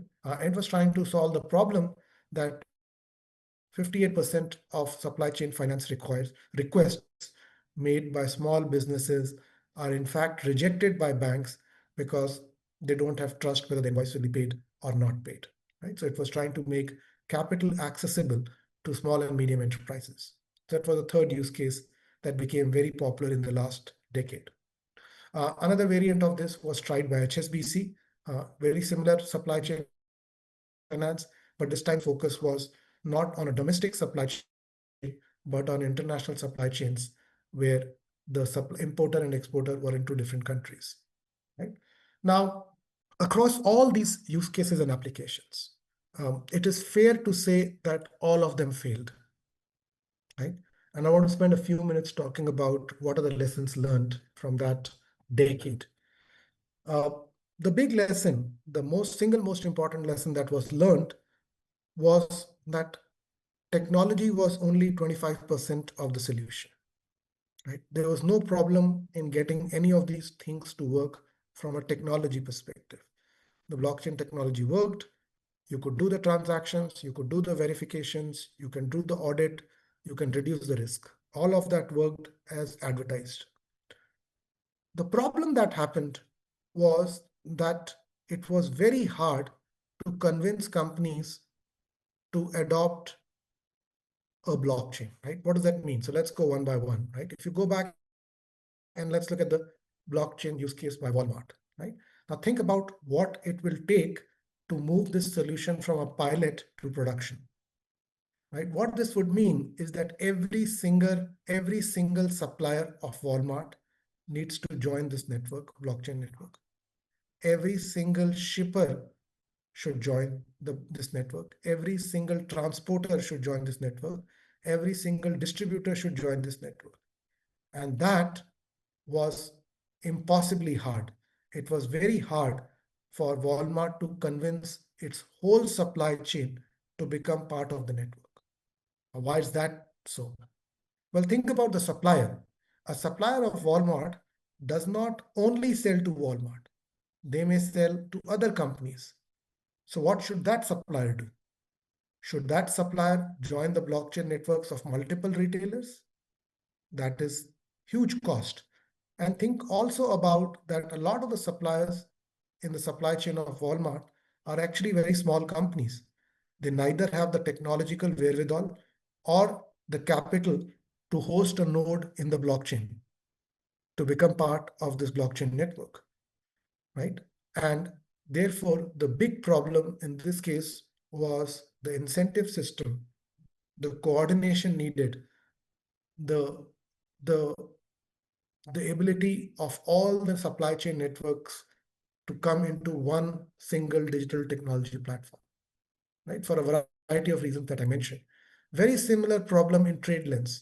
One of the big reasons TradeLens failed because the joint venture was between IBM and the largest shipping company called Maersk. But the number 2 shipping company, the number 3 shipping company, the number 4 shipping company never really wanted to join this blockchain network because they saw this blockchain network as Musk's blockchain network. So they saw this as a conflict of interest, where it felt to them as if they were yielding to or they were sharing this data and information with Musk. Right? Similarly, in the third use case, supply chain finance, put yourself in the position of a SME, right? And if you supply to 17 different customers, and each one of your customer is on a different blockchain network, then which supply chain finance network should you join? And how many should you join? Right? So as I said, the problem through and through, and the big lesson from the last decade is that technology works, but when you talk about a shared infrastructure between different companies, how many shared infrastructures will be built, who will control them, and who will be part of which network, and who will bear the cost of building these networks. Those are the business questions and commerce questions and economic questions which we did not have a solution for. And that's why the last decade has been mostly, I would say, a failure of enterprise blockchain. And none of the real applications have actually scaled. Right? I'll take a pause here to see if there are any questions before we move on to the last part of the course today, which is what is happening today in the blockchain world. Nimesh, go ahead, please. Sorry, Prof. I may want to go on a tangent here.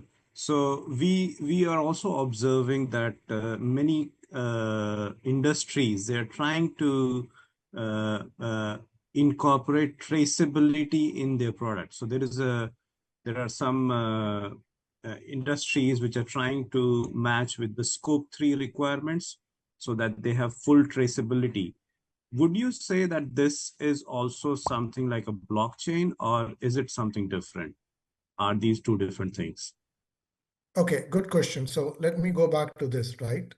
This is again a supply chain use case. It is a Walmart-like use case, right? But instead of being able to trace the product for reasons of recall, so that you are able to recall it in case there's a contamination in the supply chain, the application is different. The application is you want to be able to trace the environmental footprint of products that you are selling, which is called scope 3 emissions.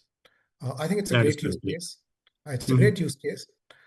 Now, and it is, blockchain is a technology that is being tried actively in this space. And the most popular term that is used here is either scope 3 emissions, as you did, or the product passport, right? Now, the difference is that the blockchain that Walmart was trying to build was an enterprise private blockchain, and it was called Walmart's blockchain, right? And all the problems that come because it is one retailer's blockchain, I mentioned already, right? The current solutions which are trying to solve the problem of scope 3 emissions and product passport have gone back to using public blockchains, which are the permissionless blockchains, where there is no question of whose blockchain it is. There is just the universal public blockchain like Bitcoin or Ethereum. The problem there right now is that unless there is clear regulatory support from the national governments about what cryptocurrency regulations are there, it is hard to use public blockchains because they are also used for cryptocurrency. Now, you can use public blockchains for non-cryptocurrency use cases, and that is what are the current, one of the current things that is being tried is scope 3 emissions or product passports. But the shift that has happened is that people have tried private blockchains, which are on the left-hand side of your screen, permission blockchains. But because of the variety of reasons that I mentioned, they haven't really succeeded in the supply chain use cases. And that's why those supply chain use cases are now moving back to public blockchains to the right-hand side, conditional on regulatory support from the national government. Does that answer the question? Oh, that is fantastic answer. Thank you very much. Sure. Jansirani, go ahead, you. please. Jansirani? Yeah, sorry. Yes.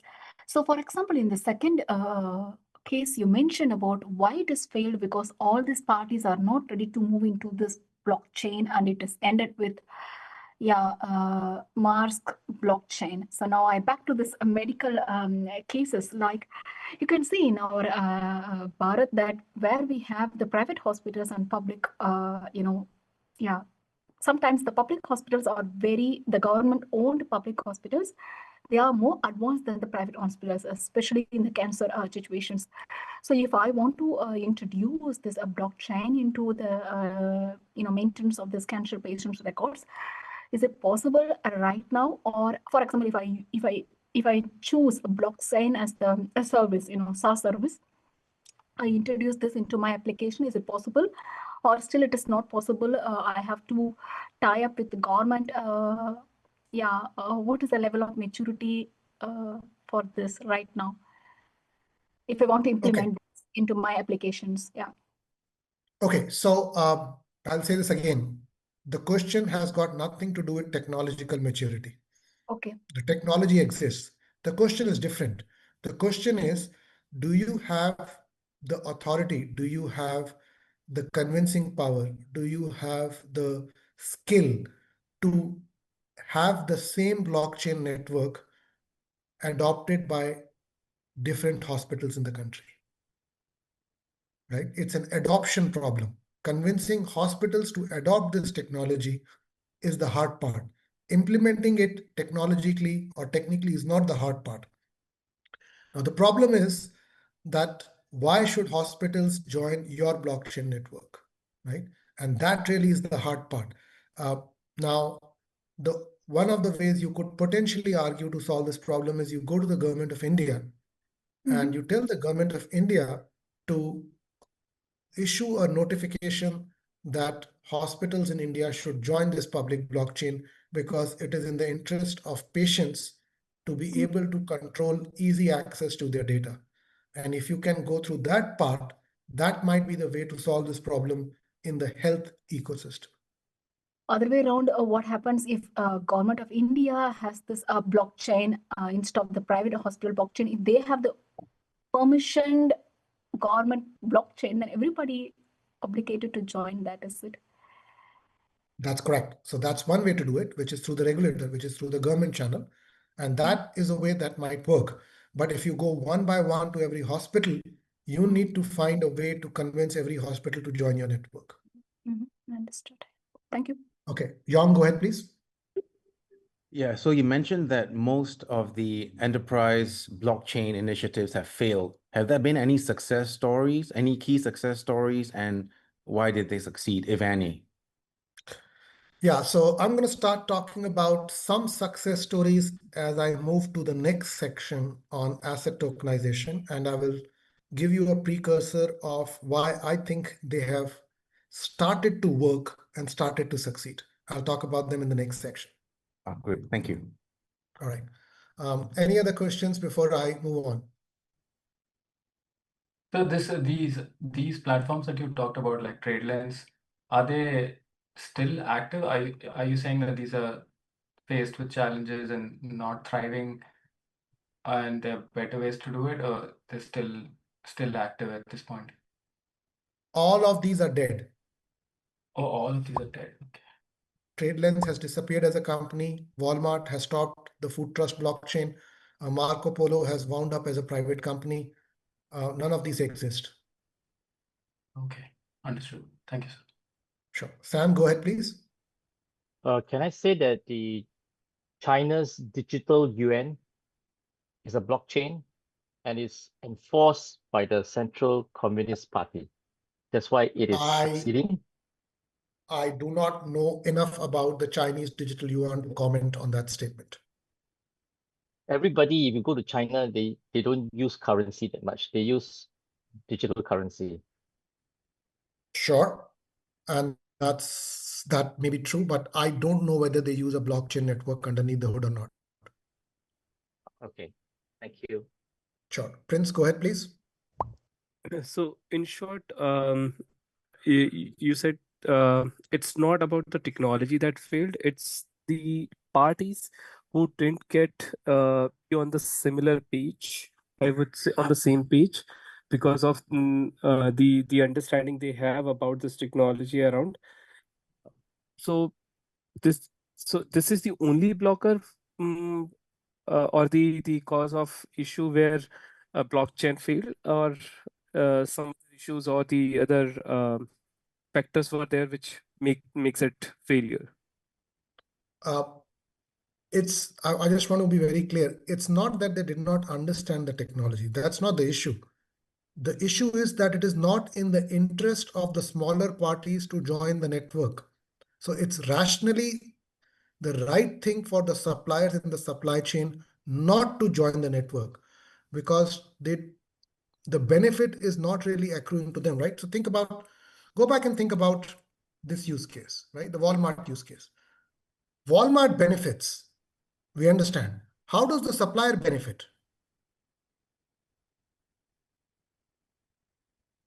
Do you understand the problem? Yeah, I got it. So basically, it's something that who actually initiated this blockchain, because they look around the issue from their end rather That's right. from all the parties who are involved into it. So Correct. it was not a win-win situation for everyone, right? Correct. The supplier does not benefit at all. Why should Yes, he exactly. spend the money to participate in this blockchain Indeed. network? Yes, indeed. Yeah, exactly. Yeah. Okay. Got it. All right. All right. I hope I'm pronouncing this name correctly. Quinn, did I get your name correct? Yes, thank you. You can just call me like Win, Win. Oh, Win. Thank So you so much. Okay. thank you. I just have a quick question for clarification on the Walmart case. So I heard that so Walmart indeed also failed. Really? Yes. Because so in real life, Walmart seems to have like the five force power, right? They can have the buyer force, buyer power. How didn't it work? Because Yeah. Walmart can easily force them. Yeah. Otherwise, they're gonna Yeah. choose someone else. Thank Yeah. you. And that's a good point, right? I mean, Walmart is a very big retailer and they have a lot of, as you said, buying power. And you can understand the challenge of how difficult it is to do this by acknowledging that even a retailer like Walmart was not able to do it. Because understand that it is not just about Walmart suppliers. To make this work, you need to convince the suppliers of Walmart, with whom Walmart has no direct interaction. And then it can go multiple level deep. So you not only need to convince the supplier of supplier, you also need to convince the transport company which moves stuff from one supplier to another supplier. Do Thank you you. see the And problem, it scale of the seems problem? Yes, yes. And I think one thing came up to me too is that because Walmart is also competing on price. And so that's one of the thing, right? So Yep, they really need suppliers as well. that's correct. So yeah, thank you. Thank you. Sure. But maybe other buyer, if they also have the buyer power, they don't really need the supplier, then they don't compete on price. But that's a very ideal word. They can literally do that, right? Thank Yeah, you. so that's another way of thinking about this, right? The whole idea of permission blockchains and the large companies building their own blockchain networks became a market power issue. Who had the most market power? Who could get all the suppliers onto their own platform or own blockchain network? That is what the last decade was about. Never really succeeded, because once you start going down the path of different private blockchain networks run by different large companies competing with each other, the smaller players have a very difficult problem, because they are then struggling to figure out how many networks to join, which network to join, and they just gave up and said, we're not going to join any network. And the system kind of never really took off the ground. Okay, Andy, go ahead, please. So I want to ask about if one part of the blockchain example for the driver parts, they enter the wrong data. So it cannot be deleted or it cannot be modified. So is the whole blockchain will be useless? Not really. That's not really a problem, right? Because the way you solve this problem is in the following way, right? So if you enter the wrong data and a record is recorded into a blockchain, you're right, that particular record cannot be deleted or modified. That's a technological enforcement. But you can always write a second record invalidating the previous record. You can say this record from here on invalidates the previous transaction ID, so and so. So you can write a new record claiming that the previous record number is invalidated. Thank you. Sure. Chandrasekhar, go ahead, please. Sir, if we compare the blockchain business model, right, to cloud for the private blockchains, the cloud took off pretty well during this period, despite the companies being tied to a Google Cloud or a AWS. So how is it that the private blockchain did not take off? Is there any parallel or any lessons to be learned? Apples and oranges. You're comparing two very different technologies. See, the cloud is primarily used for internal data, internal use cases of a company. You can absolutely adopt cloud within a company without impacting anybody outside the company. So for example, your HR databases can be on the cloud, your ERP can be on the cloud, your account systems can be on the cloud, your people management systems can be on the cloud, your AI models can be on the cloud. No, it's a decision which rests within a company. But understand that a blockchain network is useful only if multiple parties come together to do something. So you have to go across enterprise adoption. Only then you will see the benefit from a blockchain. Otherwise, you might as well use a traditional database. If your use case involves only one company, just use a database. It's only when you have multiple companies transacting with each other where value is exchanged between different entities does a blockchain become a valid technology to consider.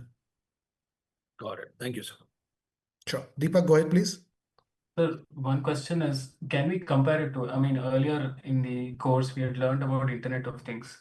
In that, I think there was this, phenomena that's developing that, if I buy a device, let's say home security, if I buy a device in home security, then everything has to be in that ecosystem. Otherwise, if I buy a device in, let's say, one company and try to use the service of another company, it doesn't work. Can this be compared to what's happening with blockchain, as in, this is in blockchain again, if it's only in the same network, you can use it. If it's a different network, like it is a challenge again, right? Like this, in some way, is this comparable in that sense? Yes and no. What you're talking about is a problem called interoperability. Interoperability is a problem in many domains, including IoT and blockchain networks. But the no, because don't think about blockchain in the sense of interoperability alone, right?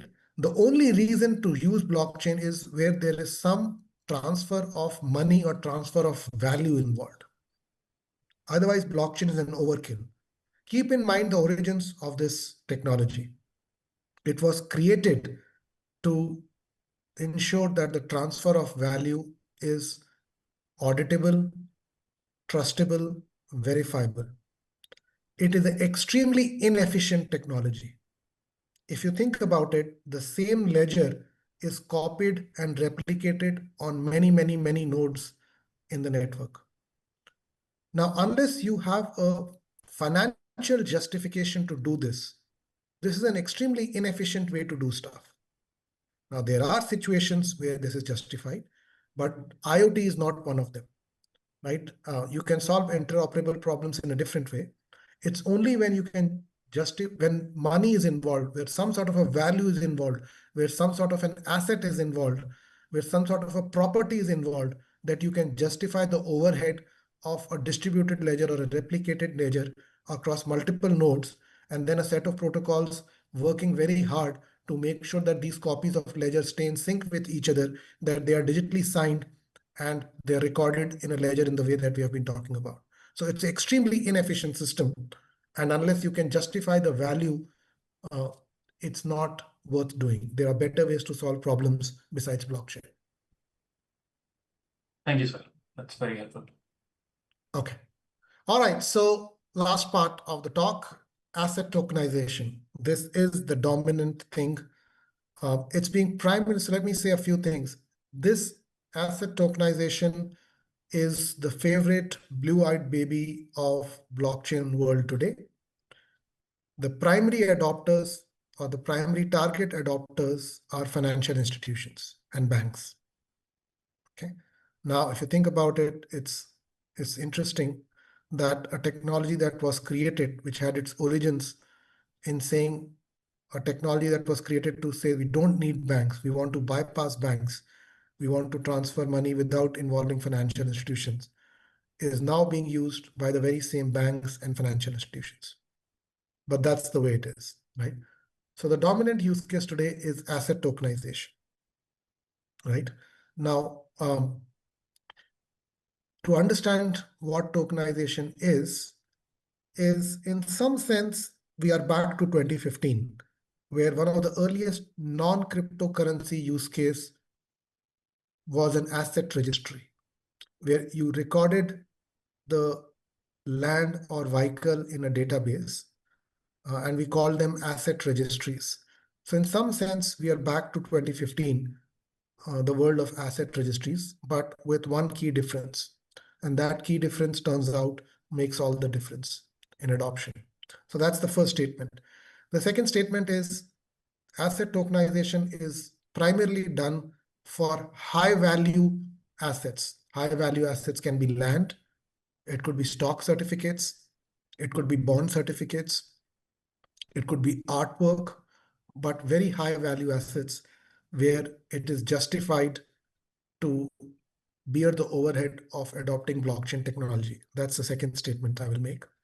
And finally, I will say that this is being done by the financial industry, where unlike a supply chain, the financial network is already very well connected, as we saw in one of the slides earlier.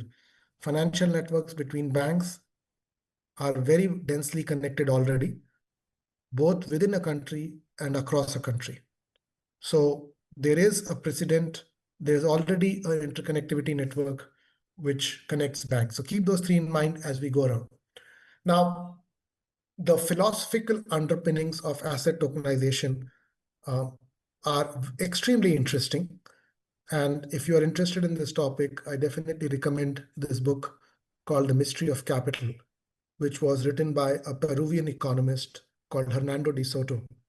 Now, this book is very old. It's got nothing to do with blockchain. And it was written 2 decades before the blockchain word was invented. But what this book does, it explains the notion of capital or the notion of what we today call token. And the way it explains this is it explains it using land as an example, right? And I'll spend a few minutes here so that the next few slides will go very quickly. Now, if you think about your home that you own or a piece of property that you own, it is important to realize that that physical asset, that physical property, that home, that piece of land or that house is different from the sale deed of the house. The sale deed is a separate thing than the house. The house is the physical thing. The sale deed is a digital representation or a virtual representation of the physical house. Those are 2 different things. Now, why is it important? The reason it is important is you can, if you don't have a home loan and if you have paid off your home loan, you can continue to live in your house. But you can take your sale deed, which is a virtual representation of the land. You can take that sale deed to a bank and use that sale deed as a collateral. You can submit it as a collateral to the bank and borrow money against this sale deed. Right? What you are basically saying is you are committing to the bank that please give me a loan and I will promise to pay back the loan. And when I pay back the loan, you please return the sale deed to me. But if I do not return the loan, then you have the right to take possession of my house. And the reason you are able to do it is because you have this notion of a sale deed. If you did not have a sale deed, this will not work. Right? So the physical property is separate from the sale deed. The sale deed is a virtual representation of the physical asset. And once you represent something virtually, you allow that virtual representation to be used for unlocking capital in the economy. You can use that as a collateral to borrow money and start a business, for example. Right? So this idea has been understood in economics for multiple centuries, and this book is a good introduction to this idea. And this book says that unless if you are living in an underdeveloped country where this registration and property system is not in place, then you cannot convert your physical house or physical land into capital. But once you put this ecosystem of registration of a property in place, then assets can be represented virtually. They can be tracked as to who owns them, who holds them as collateral, and they can be transferred easily. Right? And that is the real idea that the current wave of blockchain is working on. The one-line question that they are asking is, why should this be applicable only to land?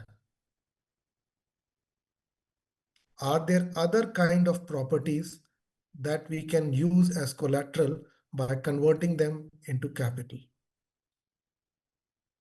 And that is the motivating reason why people are starting to tokenize or virtually represent not just land, but all kind of assets.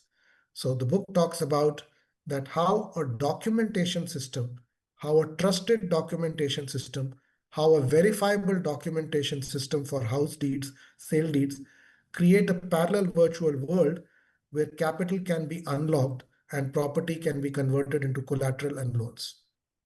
Right? So once you do this, it brings many benefits, as I said, collateral being one of them. It also becomes, transactions become much more trustable, right? Because if you buy a house from somebody, a sale deed, a registered sale deed gives you the confidence that the person selling you this land is in fact the true owner of the land. So transferability becomes verifiable and auditable. You are able to integrate with the financial system so that the financial system can give you loan, right? And as you do more and more of this, more and more capital in the economy gets unlocked. And as I said, the key trend in the blockchain industry, which is being driven by the financial sector, is basically the idea that why should this be applicable only for land and real estate?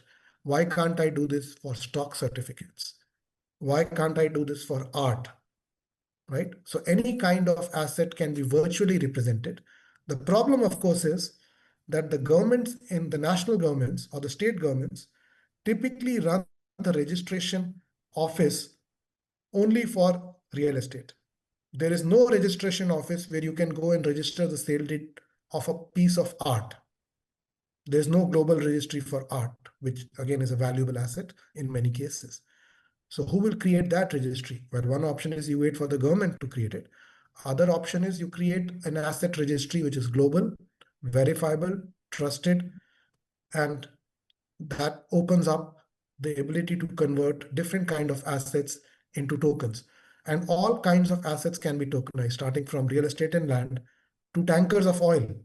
You can take a tanker of oil and create that into an asset. Art and antique is another example. Stocks is another example.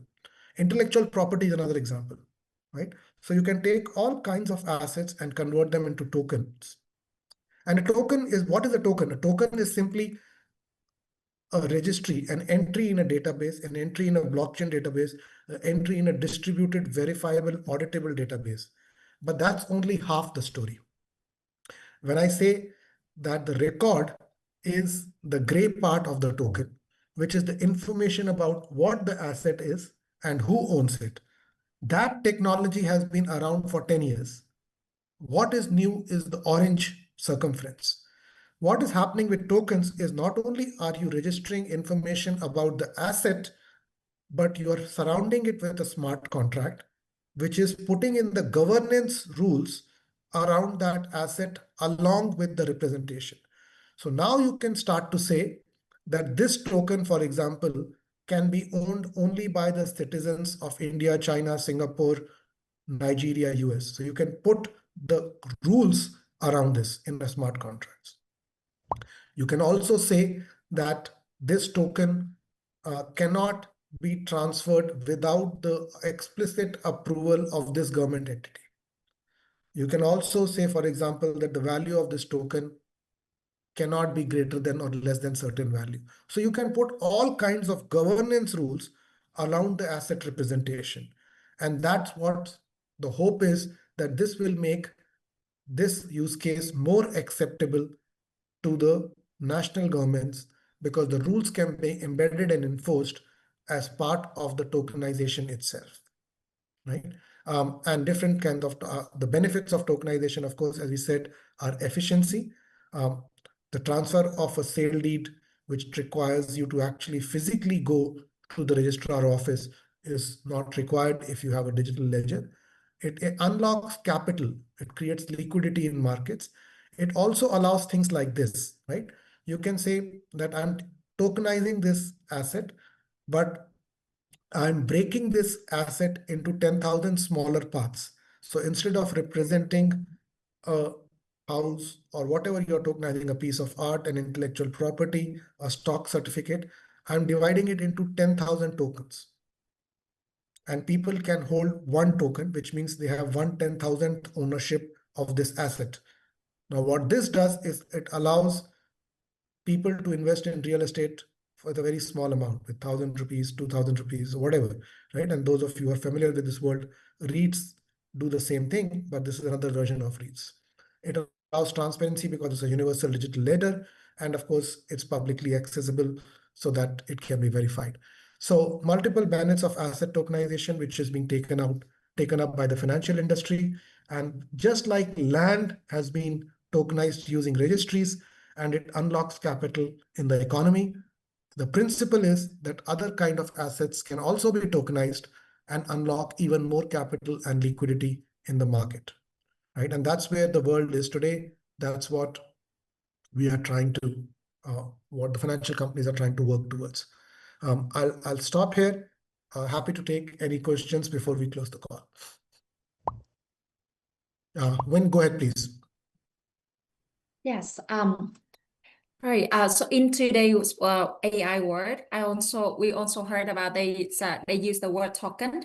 And for example, it says that to create this image, we use this certain amount of token, and to create this video, we use certain amount of tokens. Could you please elaborate on the differentiation or the similarity of those two definitions of tokens? Completely different, got nothing to do with each other. Don't confuse yourself. That's just a misuse of the English language. That's a very different token, and this is a very different token. They've got nothing to. They have nothing to do with each other. Yeah, thank you. So it's the other tokens word is like credits, right? That's correct. Yeah, yeah, yeah. It's very different. Chandrasekhar, go ahead, please. So, sir, in case of the real world assets being tokenized, right? And if it is not regulated, for example, not even like, you're talking about the piece of art, right? And then it is getting tokenized. And if the underlying art cease to exist, aren't we creating a bubble in the virtual world? Excellent point. You're absolutely right, Chandrasekhar. One of the challenges in real world asset tokenization is that the entity which is issuing the token has to be inherently trustable for the token to be trusted by you. So you are placing the faith in the entity which is issuing the token, that that entity has taken control of the physical asset. Otherwise, the token does not really have any value. Got it. Thank you, sir. Sure.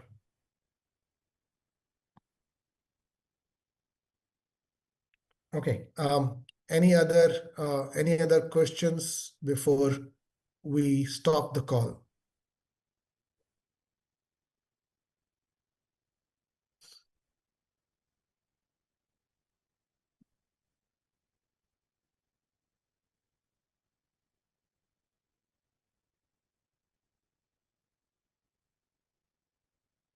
Okay, if there are no questions, then we'll stop the class, and I hope this was helpful. Thank you.